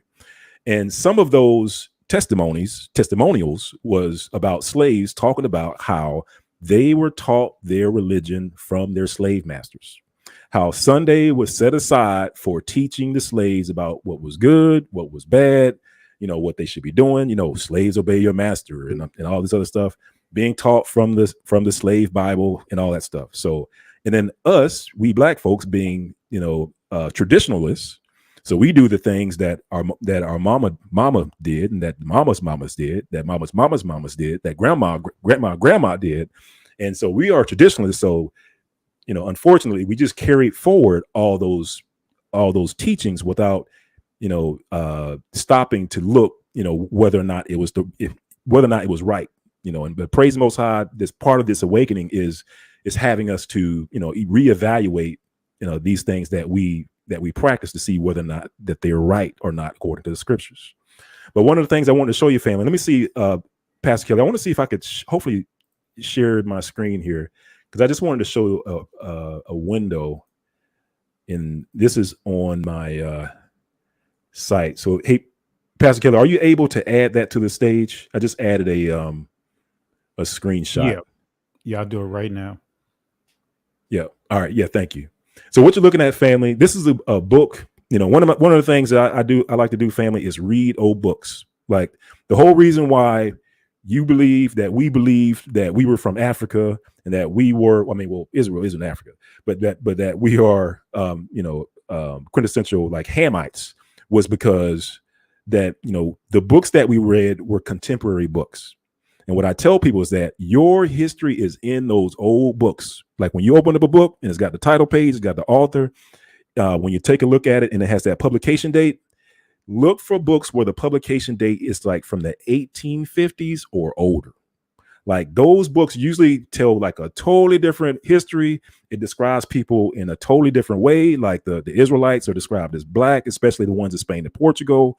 And it will blow your mind, family. I'm telling you, as far as like what's written in those books. And now those are the books that, that were out and about when we were enslaved, that we could not read. Like our forefathers could not read under pain of death. Like sometimes if they were caught reading, family, they would literally cut off their thumbs. Think about that, family. Cut off a person's thumbs just because they were reading these books. So naturally, now that we're free, supposedly, what I tell people is like, go read those books. Go read the books that our forefathers were threatened with death. That if they read it, they could lose their life. Go read those books. And these are the books that we're trying to bring out, family. And some of these books, like you can see on your screen, is called The Religious Life of the Negro. So this book talks about how, we're just going to read just a little bit of it, but about how, the religion was given to the Negro. And if you go over to the right where it says page 21, and hopefully you can see it, family, but I'll just read a little bit of it. It just says, slavery with all its disadvantages gave the Negro race, by way of recompense, one great consolation, namely the Christian religion, and the hope and belief in a future life. The slave to whom on this side of the grave the door of hope seemed closed learned from Christianity to lift his face from the earth to heaven, and that made his burden lighter. So, supposedly the religion that they were giving you, family, made those slaves able to work harder in the field, made them be able to work longer from sun up to sundown. Right. This is, in their mind, what the benefits of infusing this religion into the slaves. And it says, in the end, the hope and the aspiration of the race in slavery fixed themselves on the vision of the resurrection with its long white robes and golden slippers. This hope and this aspiration, which are the theme of so many of the old Negro hymns, found expression in the one institution that slavery permitted to the Negro people, the Negro Church. And I'm gonna stop right there. That's was what was taught to us in slavery, and that is what we practice today. And of course, what we talked about earlier, we mentioned that, not only, were we taught, their version of Christianity, or their version of, I hate to say Christianity, but I'll just say the way. But also when they taught us, they gave us a specific book called the Negro Bible. And you can actually see this Bible. I believe it's at like the Smithsonian Institute up in Washington, D.C., the Smithsonian.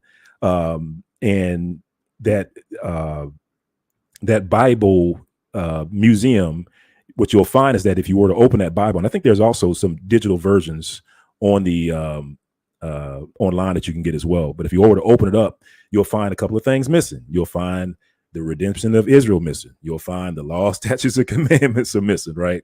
And it's very strategic as far as what they left in there for us to learn. Of course, they left in slaves obey your master and stuff like that.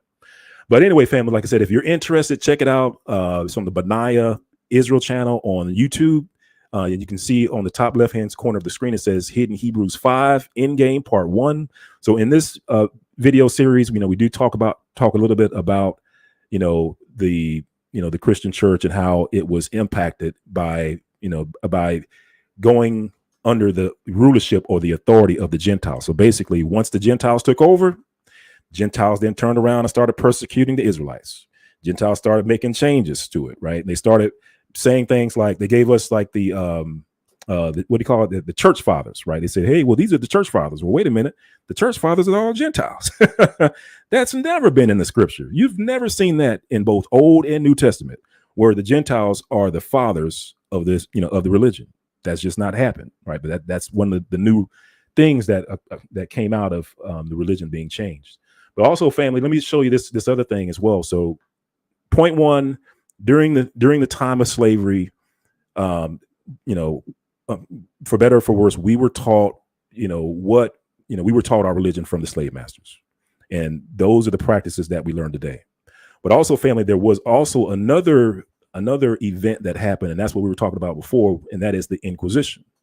So the Inquisition, that goes back a little bit further, and during the time of the Inquisition, this was when, like we said, like once the Gentiles, took over the church, Emperor Constantine, a Roman emperor of all things, of all people, became the head of the church and started leading the church. First thing that ever happened when Emperor Constantine came in, and of course they started persecuting the Israelites. One of the byproducts of that was the Inquisition. And if you're not familiar with what the Inquisition does, the Inquisition, it was one of those institutions that was set up when they did force conversions of the Israelites, of the people that were practicing Jews or the Israelites. And when they converted over into Christianity, some of them still retain their practices. Some of the Israelites still retain their old practices. Well, what did the church do? Well, they set up the Inquisition. And the Inquisition, they were kind of like, secret. They were a mix of secret police, official police. They were monitor folks. They would snatch people out of their homes. It didn't matter if they were father, daughter, sister, brother. Didn't matter if they were old or young. They would just snatch them. They would, persecute them, prosecute them. They would torture them. A lot of these tortures would occur underneath the floorboard of the church, in these places called catacombs. So you may have heard of catacombs, but this is where the Inquisition usually had their cells. These are where the Inquisitions usually had their torture devices, right? And they would, be torturing people like underneath the floorboard of the church. And one of the things I just wanted to show you, family, was that the purpose of the Inquisition was to elicit a confession. So they would try to get a confession from these people, even though, a lot of them weren't necessarily guilty, but they would try to admit to being guilty. And if they admitted to being guilty, maybe they would have some sort of mercy.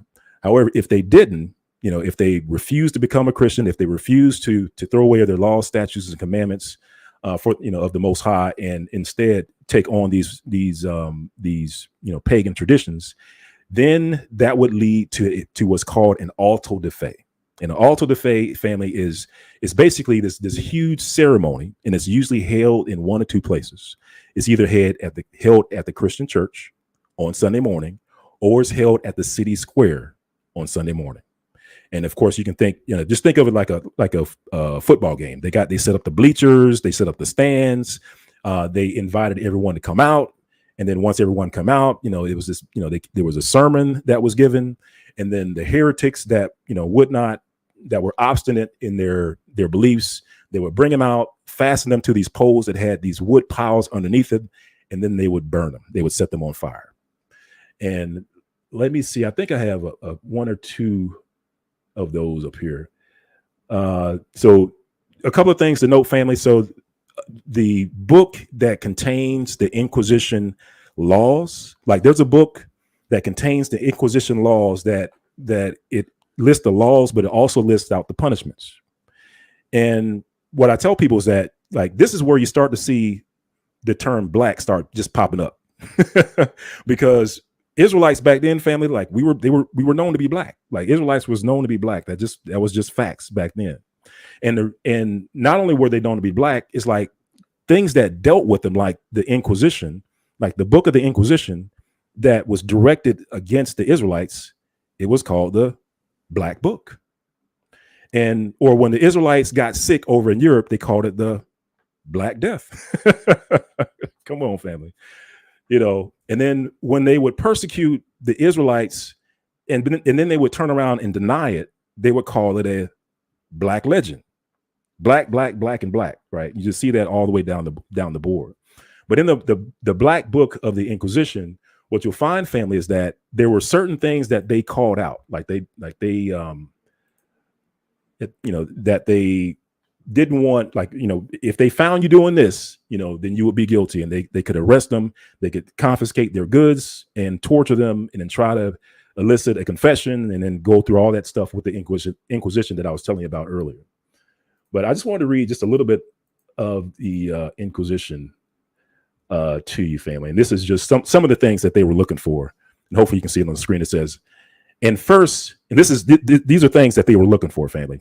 And it just says, and first, if you know or have heard that any men or women have kept or observed any Sabbath according to the rites, ceremonies, and observations of the law of Moses, and on the said days have put on a clean and fresh shirt. I think it says shirt or shift, and other garments, or better, handsomer, and holy clothes, and have laid clean napkins on the table and clean sheets on the bed in honor of the said Sabbath. So they were looking for folks that were observing the Shabbat, observing the Sabbath, right? It says, or have not blown up nor kindled their fire, or have abstained from all their work and said on the said Sabbath, and have begun to keep them from Friday evening. So I'll skip that part, family. But basically, they were looking for folks that were doing these things. And if you're wondering, so how, why do we have these Christian beliefs, in these rites and rituals and practices? It's because of the Inquisition. The Inquisition, family, was brutal. Like, this was one of those things, family, like they were laying waste to our forefathers left and right. And I think I have a reference here. Let me pull this one up. You may not be able to see it. This was a book. Let me see, family, if I can. It's called The Contemporaries on Hebrew and Christian Mythology. And let me just advance it a little bit. I know this is kind of like we're looking at a screen of a screen. So I know it's blurry. I have to apologize for that, family. But this is just talking about, some of the things that happened to our people. And it says, all attempts by the people to acquire general knowledge were stamped upon, unless conducted under the supervision of the church. It was under this state of things that the humane and benevolent spirit of Christianity dawned upon the followers of Abraham and Moses by burning, roasting, torturing, maiming, and finally putting to death more than one half of the Hebrew race. Family, one half of the Hebrew race. And it gets better, family. Check this out. It says, it is well established history that in France alone, thousands of Jews were burned at the stake. And this is that history, that Christian history, family, that they know at the seminary schools, because my dad went to seminary school, and he was like, yeah, we know about it. We just don't teach about it. But it says, and this is that dark history of Christianity that they won't tell you about. But let's just read this real quick, family. It says, it is well established history that in France alone, thousands of Jews were burned at the stake. On one occasion, 160 men, women, and children, family, and children were bound hand and foot, thrown into a ditch, wood was piled on them, and a torch applied, while numbers of priests stood by with uplifted hands, calling on their Savior to witness the suffering of the unbelieving Jews.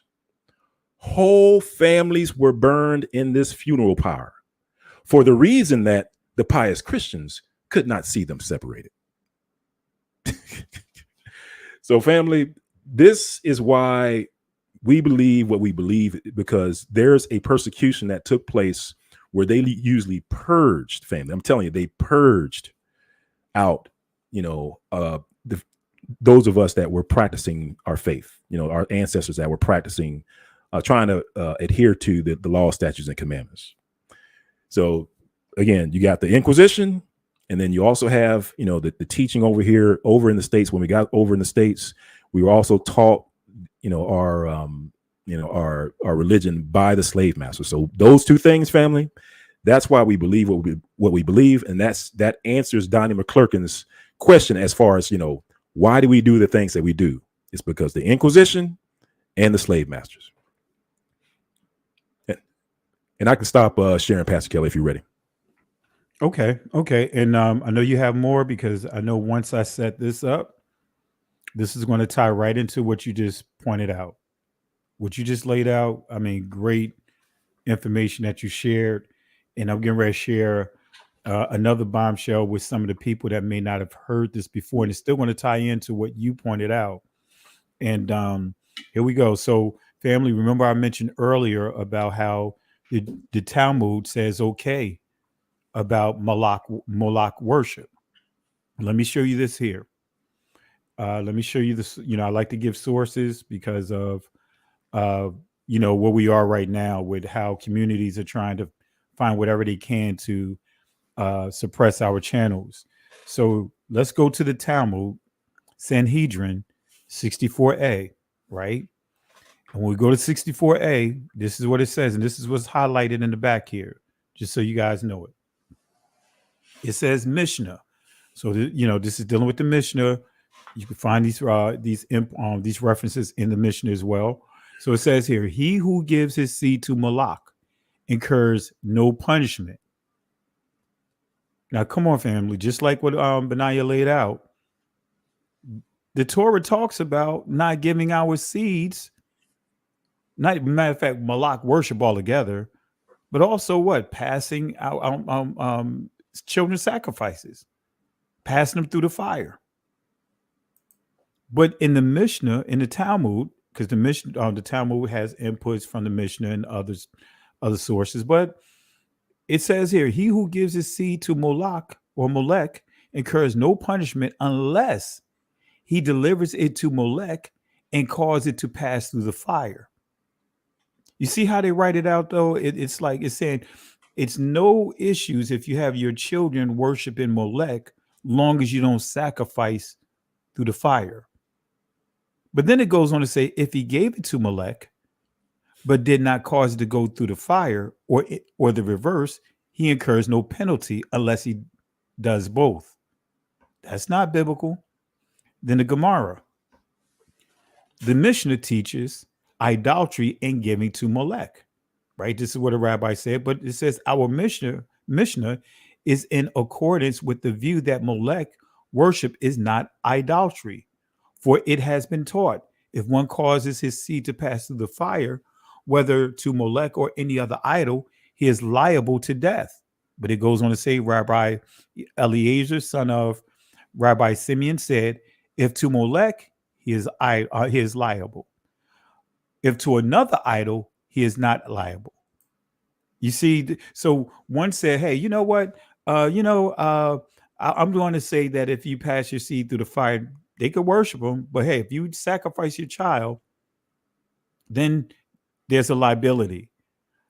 But if you sacrifice your child to another idol, then there's no liability. You see how twisted these writings are? It's anti-Torah. True Torah, right? The true Torah. Anti the true Torah. All right. So charms and enchantments are the root to the worship of the Queen of Heaven through Ishtar's egg. And let me just give some additional information real quick as we deal with Easter. As I broke it down, but I want to give you some additional information. But I got some key information I want to share, and I know Benaiah may want to. I know you're going to want to come off the top rope when I start getting into the other portion that I want to wrap up with. So Easter, springtime, sacrificial festival, named after the Saxon goddess Eostre or Astara, a northern form of Astarte. Her sacred month was Eastri Monath, in other words, the moon of Eostre. Saxon poets apparently knew Eostre was the same goddess as India's great mother Kali. Beowulf spoke of Ganges waters whose flood waves ride down into an unknown sea near Eostre's far home. The Easter Bunny was older than Christianity. It was the moon hare sacrifice sacred to the goddesses in both Eastern and Western nations, recalling the myths of Hathor Astarte, who laid the golden egg of the sun. Germans, y'all know who the Germans are. You know that another word for German is what? Ashkenaz. So we're not just dealing with the what you call it, the Anglos and the Saxons. We also dealing with the Scythians. Used to say the hare would lay eggs for good children on Easter. All right. Like all the churches, movable feast, Easter shows its pagan origins in a dating system based on the old lunar calendar. It is fixed as the first Sunday after the first full moon after the spring equinox, formerly the pregnant phase of Eostre, passing into the fertile season. See, family, that's why when I did the teaching on recreating the calendar, as I'll say this again, Israel's new year is the first new moon after the spring equinox, right? Notice what this says. It says the first full moon. And that's where you start dealing with what? Easter. But anyway, it goes on to say, formerly the pregnant phase of Eostre, passing into the fertile season. The Christian festival wasn't called Easter until the goddess's name was given to it in the late Middle Ages. The Irish kept Easter on a different date from the Roman Church, probably the original date of the festival of Eostre, until the Roman calendar was imposed on them in 632 AD. Nevertheless, the Columban foundation of the colonies of Britain kept the old date for another 50 years. The Persians began their solar New Year's at the spring equinox, and up to the Middle Ages of the 18th century, they still followed the old custom of presenting each other with colored eggs on the occasion. Eggs were always symbols of rebirth, which is why Easter eggs were usually colored red, the life color, especially in Eastern Europe. Russians used to lay red eggs on graves to serve as resurrection charms. In Bohemia, Christ was duly honored on Easter Sunday and his pagan rival on Easter Monday, right? Easter Monday, which was the moon day opposed to the Sunday. Village girls like, I stopped it right there, but it was more I could share on that. But just giving you guys some in depth, deeper dives on the subject here. But but just to transition a little bit, we dealt with the Jewish community, we dealt with the Egyptians, the Greeks, we dealt with Christianity, Catholicism, we dealt with all of them dealing with the worship of the egg. But as I highlighted earlier, billionaires. Guess what? Egg worship extends beyond the Catholic Church, the Christian Church, these religious systems, but also sacred among many of these billionaires trying to find the fountain of youth, like this guy right here. Here's a couple of quotes of what I played earlier. So they are targeting the eggs of young Negro women. So this is Peter Nygard's Unseen Tapes, right? You could look this up. You could watch this at your leisure. This is his quote from there. Billionaire joins a dinner hosted by Nygard, makes shocking indecent proposal to black women. Here's the indecent proposal, right? He asked them, well, he wanted to pay them thousands of dollars. They were auctioning, having an auction for their eggs. But this is the key to his quote right here. He said the best eggs are 16 to 18 years old. Those are the best eggs. In other words, getting the women while they're young. He's saying that taking the eggs out of a 16 to 18-year-old girls is what they're targeting. Family, we better watch our daughters. We better train up our children. Men, you better take care of your families, cover your household. There's an all-out assault on our women. Make sure you uncheck. If you have it checked, do not become a donor or organ donor. Take that check off your driver's license. All right. But anyway, why do we follow so blindly? Again, this is the question that Donnie McClurkin asked. Why do we as Negroes honor Good Friday? Right? Why do we wear symbols of a lynching around our necks?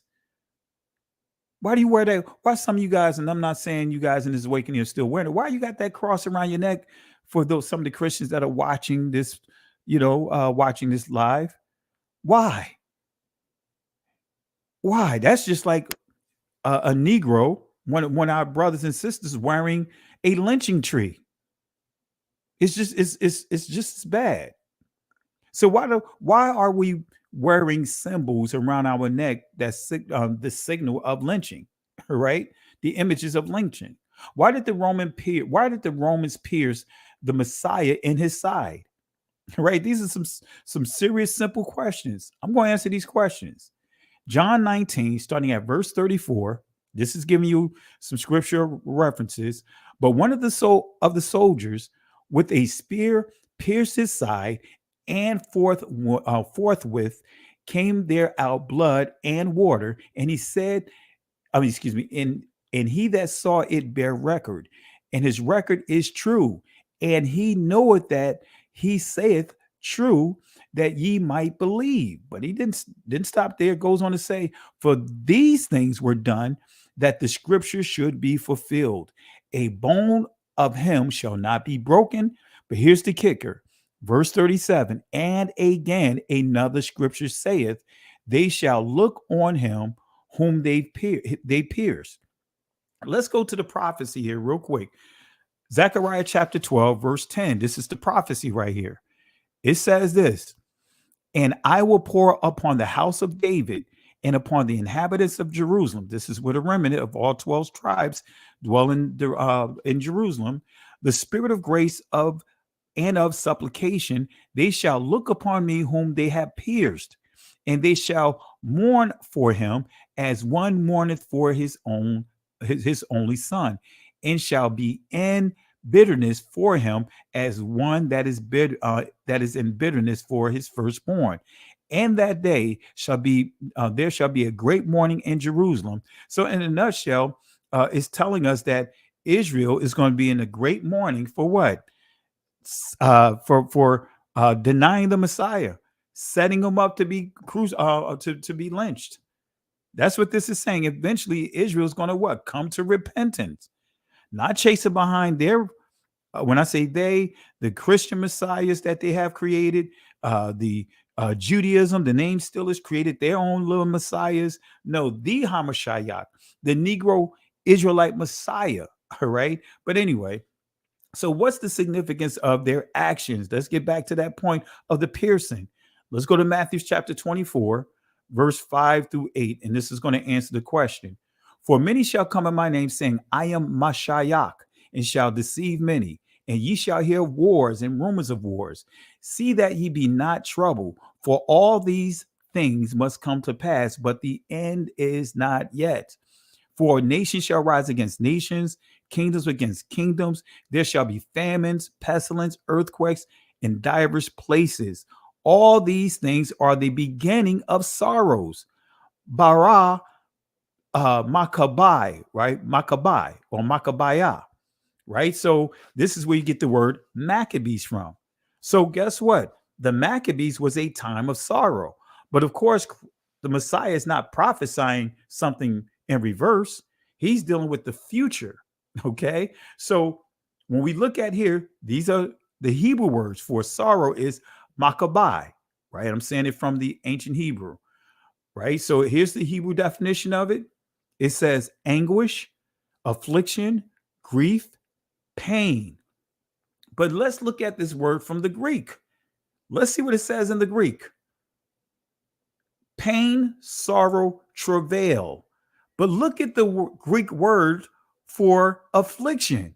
You see that, cuz?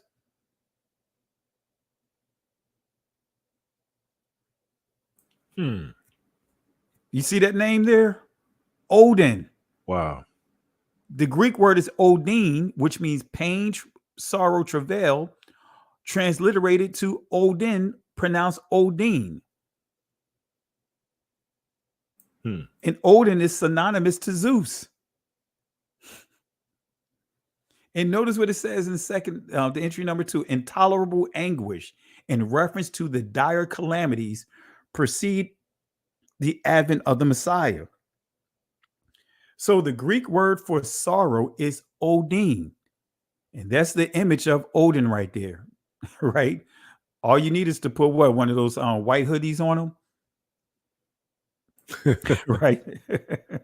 That is the original image of Odin, family. All right. So let's touch on Odin real quick.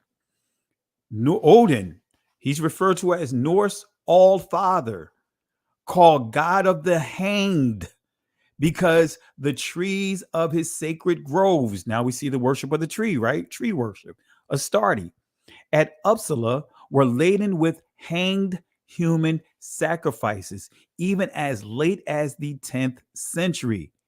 Each victim's drama, right, or drama, recapitulated the death, rebirth of Odin himself when he acquired his divine powers by giving himself up to immolation on the world tree. Wait a minute. The world tree, cuz, still tying into what? Tree worship. Is it a coincidence that these same people that are connected to Odin, the Scythians and the Russians and all these different people, the Scythians, the Ashkenazis, the the Anglos, the Saxons, all the people that worship that enslaved us are connected to Odin, and they have what is called the world tree. But here's the kicker. This is how they pay homage to Odin. Wounded in the side with a spear. Let me go back here. It says here, when he was acquired his divine powers by giving himself up to immolation, right? But this is dealing with the victim. Each victim's drama recapitulated the death and rebirth of Odin himself. And this is what they did to that person. Wounded in the side with a spear. He said, I know that I hung on the windy tree for 9 whole days, wounded with the spear dedicated to Odin, myself to myself. So in other words, they pierced their human sacrifices as they hung on a tree. Isn't that what the Romans did with the Messiah? There's a reason for that, right? It wasn't just to fulfill prophecy, but this is part of what? Their culture, right? To bring drama. Look at how much drama Nero brought to the Israelites. He was hanging them all through Jerusalem. So the time of sorrow is a prophecy, is a prophesied lynching period as the perpetrators pay homage to Odin or Odin. The Romans pierced the Messiah in his side to bring drama to him and pay homage to who? Odin, which in their culture, they'll say Zeus. All right. So not only was the Messiah lynched, but his disciples were lynched. Now, I'm not going to go through all the different lynchings of them, but they all were lynched. I'll just make one reference here. Acts chapter 12, starting at verse 1. Now about that time, Herod the king stretched forth his hands to vex certain of the church. And we know this is the called out assembly of Israel. The word you see there is ecclesia or ecclesia, however you want to pronounce it. And he killed James, the brother of John, with the sword. But it says, and because he saw it pleased Judah, he proceeded further to take Peter also.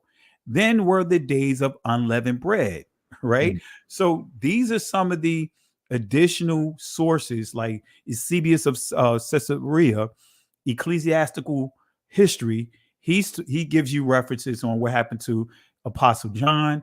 I'm not gonna read to all through all of this. Tertullian. I'm just giving you some sources here. He talks about how Peter was plunged into boiling oil and exile. Um, Eusebius also talk about Domitian, the things that he was doing to our ancestors. But it goes on to talk about how Nero took over and just went wild. All right. And then when you go back to the complete works of Tertullian, he talks about how Peter was killed. Says that Peter is struck, that Stephen is overwhelmed by stones, James is slain as is a victim at the altar, that Paul is beheaded, what has been written in their own blood. So this is just giving you more information on that. All right.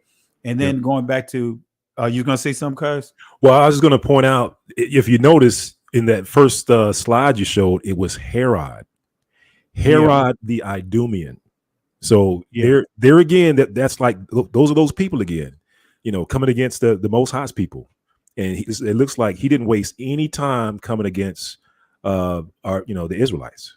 That's crazy. I didn't realize it was Herod that did that. That's crazy. Yeah. And now I believe this is his nephew by this time, but it's still Herod. It's still part of the bloodline. Wow. And let's see here. So let me see. I'm just looking at here. So it says here, this dealing with the apostles being slaughtered, Paul being beheaded. And as you see here, Peter likewise was crucified under Nero. So this is just giving you some references of how even the disciples, they were lynched, just like what the Messiah said would happen. So the beginning of sorrows is actually the time of Odin, right? The time of the Gentiles is actually what? The time of Odin, because Yah's people are the ones that are on the receiving end of their brutalities. The transatlantic slave or war is actually what? Even though it's a great tribulation, but it's still what? A time of Odin, a time of what? Sorrow for Yah's people. Now look at this here. Look at some of these things here. And I know I show these images, but I have others. But I know I tend to show this from time to time.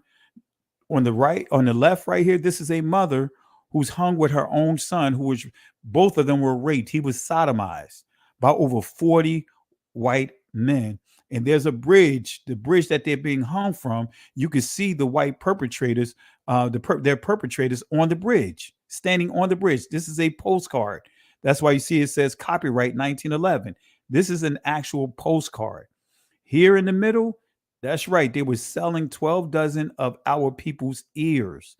On the right, this is our brothers and sisters being hung from the fire escape in the cities. All right. Wow. So the lynching period is actually the time of Odin. Again, why do we follow so blindly? One last thing I want to point out. This is, and I'll touch on this from time to time. I have other sources, but I'd like to hone in on him. This is Sam Holt, who was burned at the stake, right? There's 2 articles that was written on him from different publications, and these are highlighting 2, Kissimmee Valley, Florida Gazette, and then we also have Springfield Weekly Republican. Both wrote about this situation. But this is the thing I want to highlight here. It says, before the torch was applied to the pyre, the Negro was deprived of his ears, fingers, genital parts of his body. He pleaded pitifully for his life while the mutilation was going on, but stood the ordeal of fire with surprising fortitude. Before the body was cool, it was cut to pieces, the bones were crushed into small bits, and even the tree which the wretched met his fate was torn up and disposed as souvenirs. The Negro's heart was cut into several pieces. Now, this is satanic rituals, if you guys don't understand, when it comes to what? Cutting the heart into several pieces. right? Because and when you start dealing with these satanic rituals, and when you start understanding like some of these belief systems out here, they believe when you eat the heart and when you eat the liver, you're taking on the soul of that person. They'll call it the life force. Those unable to obtain the ghastly relics direct paid their more fortunate possessors extravagant sums for them. Small pieces of bone went for 25 cents, and a bit of the liver, crisply cooked, sold for 10 cents. As soon as the Negro was seen to be dead, there was a tremendous struggle among the crowd, which had witnessed his tragic end, to secure the souvenirs. It says a rush was made for the stake, and those near the body were forced against it and had to fight for their freedom. Knives were quickly produced and soon the body was dismembered. They ate him, right? And they were doing others the same way. Now, the conclusion of the drama of Sam Hope was his body cut into pieces and sold as souvenirs, but to be eaten. That's the key, cut up into pieces and sold. And last point I want to make, then the soldiers, this is dealing with the Messiah, the soldiers, when they had crucified Hamashiach, Jesus the Christ, took his garments and made 4 parts, to every soldier a part, and also his coat. Now the coat was without seam, woven from the top throughout. All right. But here's the kicker. They said, therefore, among themselves, let us not rend it, but cast lots for it, whose it shall be, that the scriptures might be fulfilled, which saith, they parted my raiment among them, and for my vesture they did cast lots. These things, therefore, the soldiers did. All right. And this is the scripture that is making reference to. The dogs have compassed me. The assembly of the wicked have enclosed me. They pierce my hands, my feet. I may tell all my bones. They look and stare upon me. They part my garments among them and cast lots upon my vesture. And we'll stop right there, cuz. And this ties right into what you were referring to with the Spanish Inquisition. And as we see, the scripture says, no servant is greater than the master. What Christ went through, we were going to go through. The Messiah went through, the disciples went through, we're the only community that have gone through this. No other community has gone through this as a people around the world. As you pointed out, cuz the Spanish Inquisition, these things were happening in Spain, Portugal. I'll turn it over to you, cuz, if you want to jump in and touch on anything else, because I know I gave a lot of information and just kind of showing the people, these rituals that they were doing on our people, that we shouldn't be celebrating Easter. There's nothing good about Fridays. You know what I mean? And I was going to add that to this lesson, but it would have expanded it. I was going to pull some lynchings that was done on Fridays, and that was the common day, Fridays, and concluded in what? Saturday night. Wow. I'm just shocked, man. I knew about some of that stuff, Pastor Kelly, but just to hear that in the detail that you read it, that's, man. Yeah, kind of just makes you want to, come on, Most High, come on back. Yeah, man. Man, You know what I mean? Goodness. And you wonder now, family, you should know why they were scared, like why the Gentiles are terrified. Like, this sign, that we talked about at the top of the lesson. This sign of the eclipse, and it's a sign, family. And no one's saying that something's gonna happen on that day. So if anybody pops up the next day, say, "Look, nothing happened." That's not what we're saying. But wow, I mean that. Yeah. Now you see why the nations are afraid, because they were doing some high level wickedness stuff. And Pastor Kelly, if you're able to share my screen one more time, I just want to share one last thing to kind of land back on what you were talking about. Great. Man, And while you're doing that, I'm gonna pull up a couple of images. I have some Wow. postcards that of some of the not trying to get too graphic, but some of the ghastly images of the lynchings. Woo, man. Well, family, yeah, it's tough. It's tough. Well, if you look at the screen, family, you'll see there's a website called Time Graphics. This website allows you to put together like timelines. I know when I first came into the truth, one of the things that I, for me in order to keep everything, in my mind straight, I had to create a timeline, and that's what I did on this page. You can see this is a timeline I created. So if you log into Time Graphics and if you do a search for Israel's dispersion, and this is a timeline that I created back in 2019. So I'm pretty sure I need to update some of it, but it's still relevant to what we're talking about today. So if you pull that up and you double click on it, it's going to pull up this timeline that I put together way back in 2019. And so to Pastor Kelly's point, if you're trying to keep all this into, in your mind, trying to keep it all straight, this timeline starts back, 70 AD, we were talking about how, we were in Jerusalem fell in 70 AD, we were dispersed. And then of course we had the Roman general, Titus, the Roman general, Emperor Constantine is what you see here. This is when, you see that like the head of the Christian church and makes Sunday law, right? All these pagan changes that we were talking about before, and there's some extra things in there that we hadn't talked about today, but we can expound on it a little bit later. But it just shows like the what happened during the course of time. Like you have the Moors and the Jews conquering Spain and Portugal, and you have that captured in the timeline. And the reason why that's important is because that kind of leads into the transatlantic slave trade. And I also have like the Roman Empire there. You can see the timeline of the Roman Empire. But most importantly, family, what you can kind of pull out of this is you'll see that, before the transatlantic slave trade, this is what you see. And you can also see that it was the Inquisition that ran in parallel with the transatlantic slave trade. And most people don't know that like the transatlantic slave trade, it was authorized by these papal bulls. You see these at the bottom. So these papal bulls were kicked off. It authorized the transatlantic slave trade.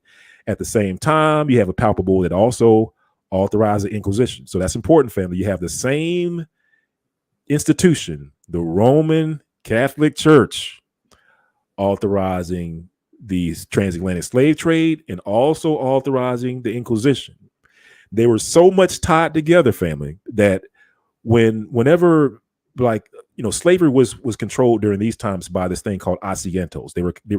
These were like contracts that were given out that gave like whether these organizations or nations, it gave nations or organizations the authorization to be able to to work in slavery, right, in the slave trade. And so these asientos, family, they were given out in Spain.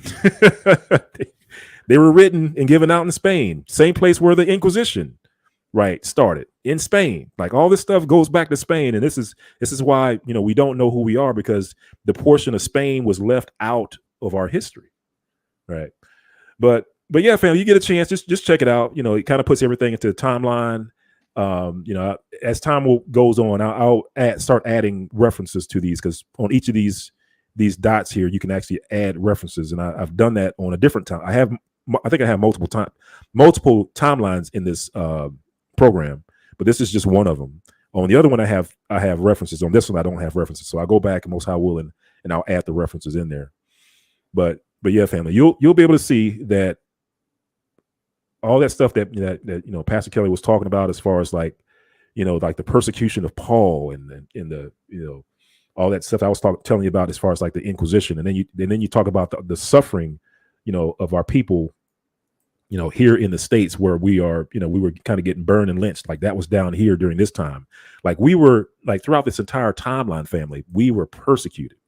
And to Pastor Kelly's point, there is no other people on the face of the earth that, as long as this timeline is, family, that have been persecuted from start to finish. Our persecution started at 70 AD, right? All the way up until now.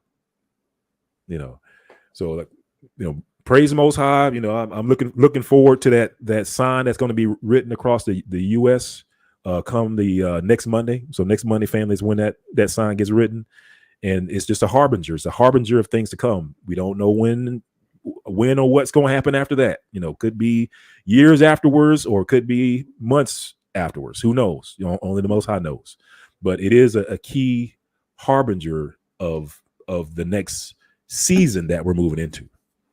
So, but that's all, Pastor Kevin. I just wanted to add this tool that if people are they're listening to us and they're trying to keep all the dates and stuff in their head, this this timeline might be able to help them out. Amen. Appreciate it, cuz. And I'm going to share one more thing, family, and then we'll get ready to wrap it up here. And appreciate you, cuz, for sharing that. A lot of great information, especially this right here, because it's imperative that someone is keeping, the timeline, making the math add up properly. You know what I mean? In answering that question, like Donnie McClurkin said, the math ain't adding up. You know what I mean? The math ain't mathing, right? So let me share this here real quick, family, and I encourage you guys, write down these notes. We're giving a lot of information, and I encourage you guys to make note of it and go back over. So I want to show you guys here. Of course, these are some lynching images, right, that I have from a book. Let me see if my book is in here. All right. I'll show the book right here. Just so happen I have the book near my desk so I can reach out to it. But let me just show you a couple of things here of what you see on your screen, right? Some of the images. This is how they did our ancestors. These are some of the images. No other group of people endured this right here. When you look at this is downtown at the city. This actually looked like near a train station when you look at the overhang right here, right? But look at how they treat our ancestors as like game. When we go over here, like he's like our ancestors' game. And in this brother right here, you can see that they sodomized him because look at the position of his pants. And that's how you'll find many of our ancestors that were lynched. You'll find their pants down because they performed all kinds of acts on them, perverted acts. So I'm going to go back a little bit, right? Because you know how it goes. They'll be ready to flag me. You know what I mean? Or put certain marks on the channel. But I want to share that with you. And let me just share my screen real quick. I'm gonna just open up share my camera. Let me unlock my camera here. All right, let's see here. Let me just start my camera here. All right. So this is a book that I have. You can get online without sanctuary. And it has a lot of information, a lot of images of the lynchings of our ancestors. It'll make you upset when you read this. So this is where I got my most of my images from, without sanctuary, lynching. And it says here, lynching photographs or photography. So again, this is the book right here, one of the books. All right. So with that being said, family, we hope and pray that this helps you on your further helps you on your journey. I hope and pray that it helps you guys to really make sense of, why when we say we should not be celebrating Easter and there was nothing good about Friday. You know what I mean? It's a slap in our face. There is nothing good about Friday. I'll say that again. There is nothing good about Friday. So with that being said, Benaiah, anything you want to say before we wrap up here tonight? Yeah, the thing that pops in my mind, cuz, is those pictures that you just showed, of the lynchings and them kind of standing around those those those bodies, those are Israelites. That's right. Those are Israelites, family. You have to kind of keep that in mind when Pastor Kelly was reading about them rushing to dismember and souvenirs and stuff like that. They're doing that to Israelites of the Bible. Oh man, come on now, family. That's that's why because Pastor Kelly, it's like that's why I can see why their forefathers will be in denial all the way up until the ninth hour, until the 11th o'clock hour. They're gonna be no, y'all not the people. Now we the people of the book, because they know that they were doing that what you just showed to Israel. So man, that one got me shook, cause that's wow. Yeah, that's crazy. yeah. I tell you, when I because when we're doing the road to Savannah, and part one, I was like, let me put some vivid images in there with the whole George Floyd thing occurring at that time.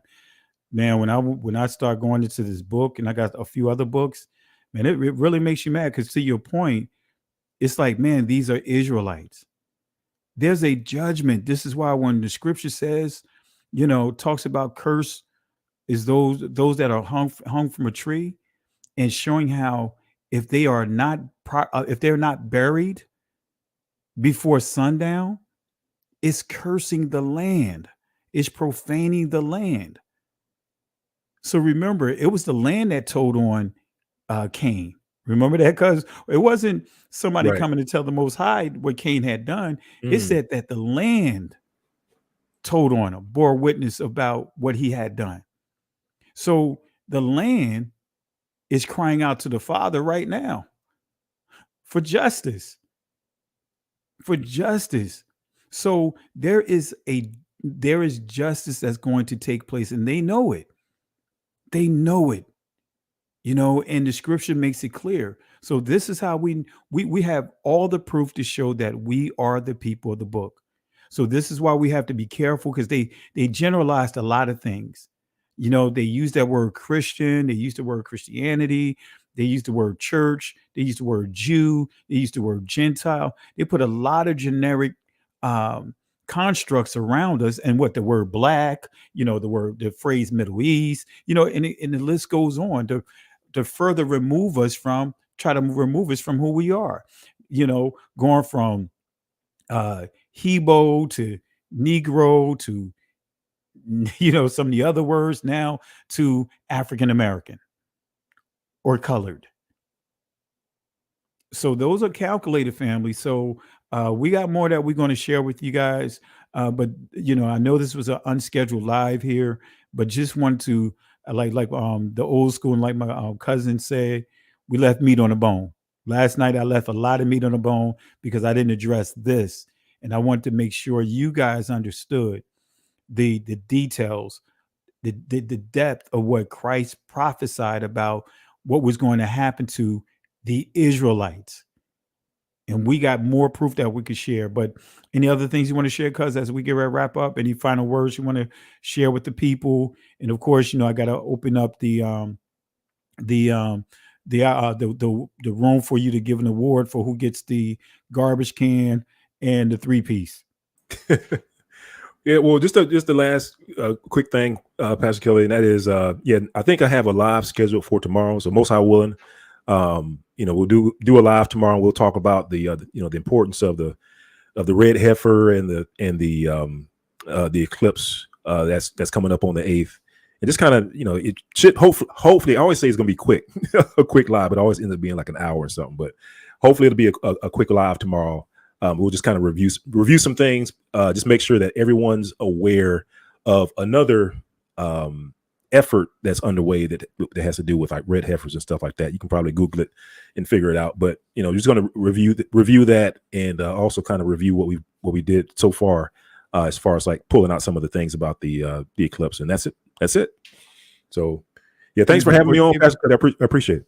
No problem. Before you give your award, right, of who gets the garbage can and the 3-piece, Let me give some special shout outs. I didn't even realize there was some additional super chats here. Let me just go ahead and touch on this real quick. Want to say thank you to Maureen Lynn Woodson. Thank you for the love and support.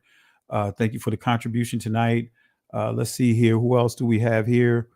Marjorie Lemons. I want to thank you for the super sticker. Also, the King's theme or themes. Thank you for the super sticker. Also, Free Brew. Thank you for the super sticker. And family, let's show some love and support for all these contributions tonight. Shout outs again to author Candace Phillips Anderson. Thank you for the love and support tonight. Also, Eddie True Love. Thank you for the love and support tonight. Dion Jones. Thank you for the love and support as well. And who else do we have here? Yah's daughter. Thank you for the love and support. And also, let me go ahead and change my screen here. And Benaya, if you could do this real quick, if you can, because you know how you could put the caption under your name, or if you want to put your Cash App, if anyone want to, uh, uh, bless you, with the Cash App. Do you want to put that in your title of your icon? I mean, it's okay. It's okay, Pastor Kelly. Like I said, I'll do the live tomorrow, and I just have to remember to put it up tomorrow. Okay. I'm just Yeah. notorious for forgetting to put it up. Okay, and in the future, just put it in your underneath your title, just so that way the people can when we're doing this, if they want to bless you directly, they can. Okay. But all right, well, you know how it is now. You know where we are now. We're about to give out the garbage can award tonight, and we're going to give the three-piece, to add to it, give them their order to go. So any group or individual that you want to give the garbage can award to? I guess I will include all those groups that would are putting forward like this false narrative about us. Kind of like how we talked about early on about how the a lot of the lynchings were the precursor to those lynchings were like the false accusations, and how that was a pattern that they use to justify not only the lynchings but the massacres, like Black Wall Street, the Red Summer, like for all those family. I'm telling you, like they would have these false accusations that would end up erupting and end up with massacres amongst our communities. And then fast forward to today, that's what these institutions like the ADL and Manhattan Institute, they're peddling in the same dangerous practices. So I would throw those institutions in the garbage can for endangering the African American community. Absolutely. Here's the garbage can.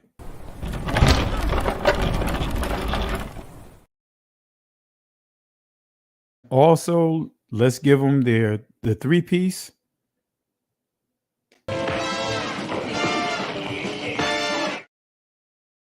I got to add some fries to it. And let's give them their order to go.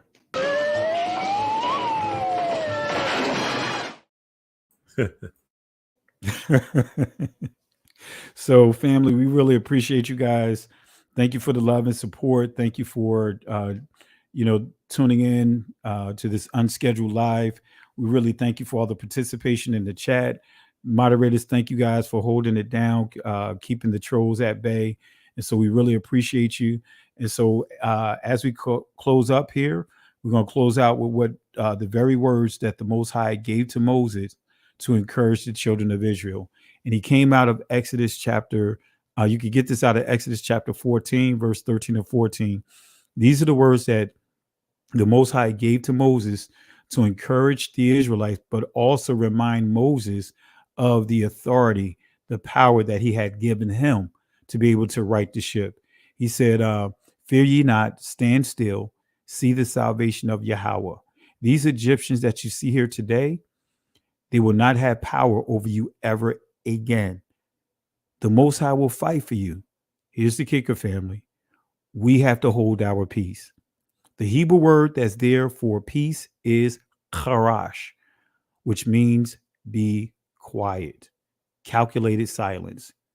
Can't go back, can't stay here, keep moving forward. Shalom.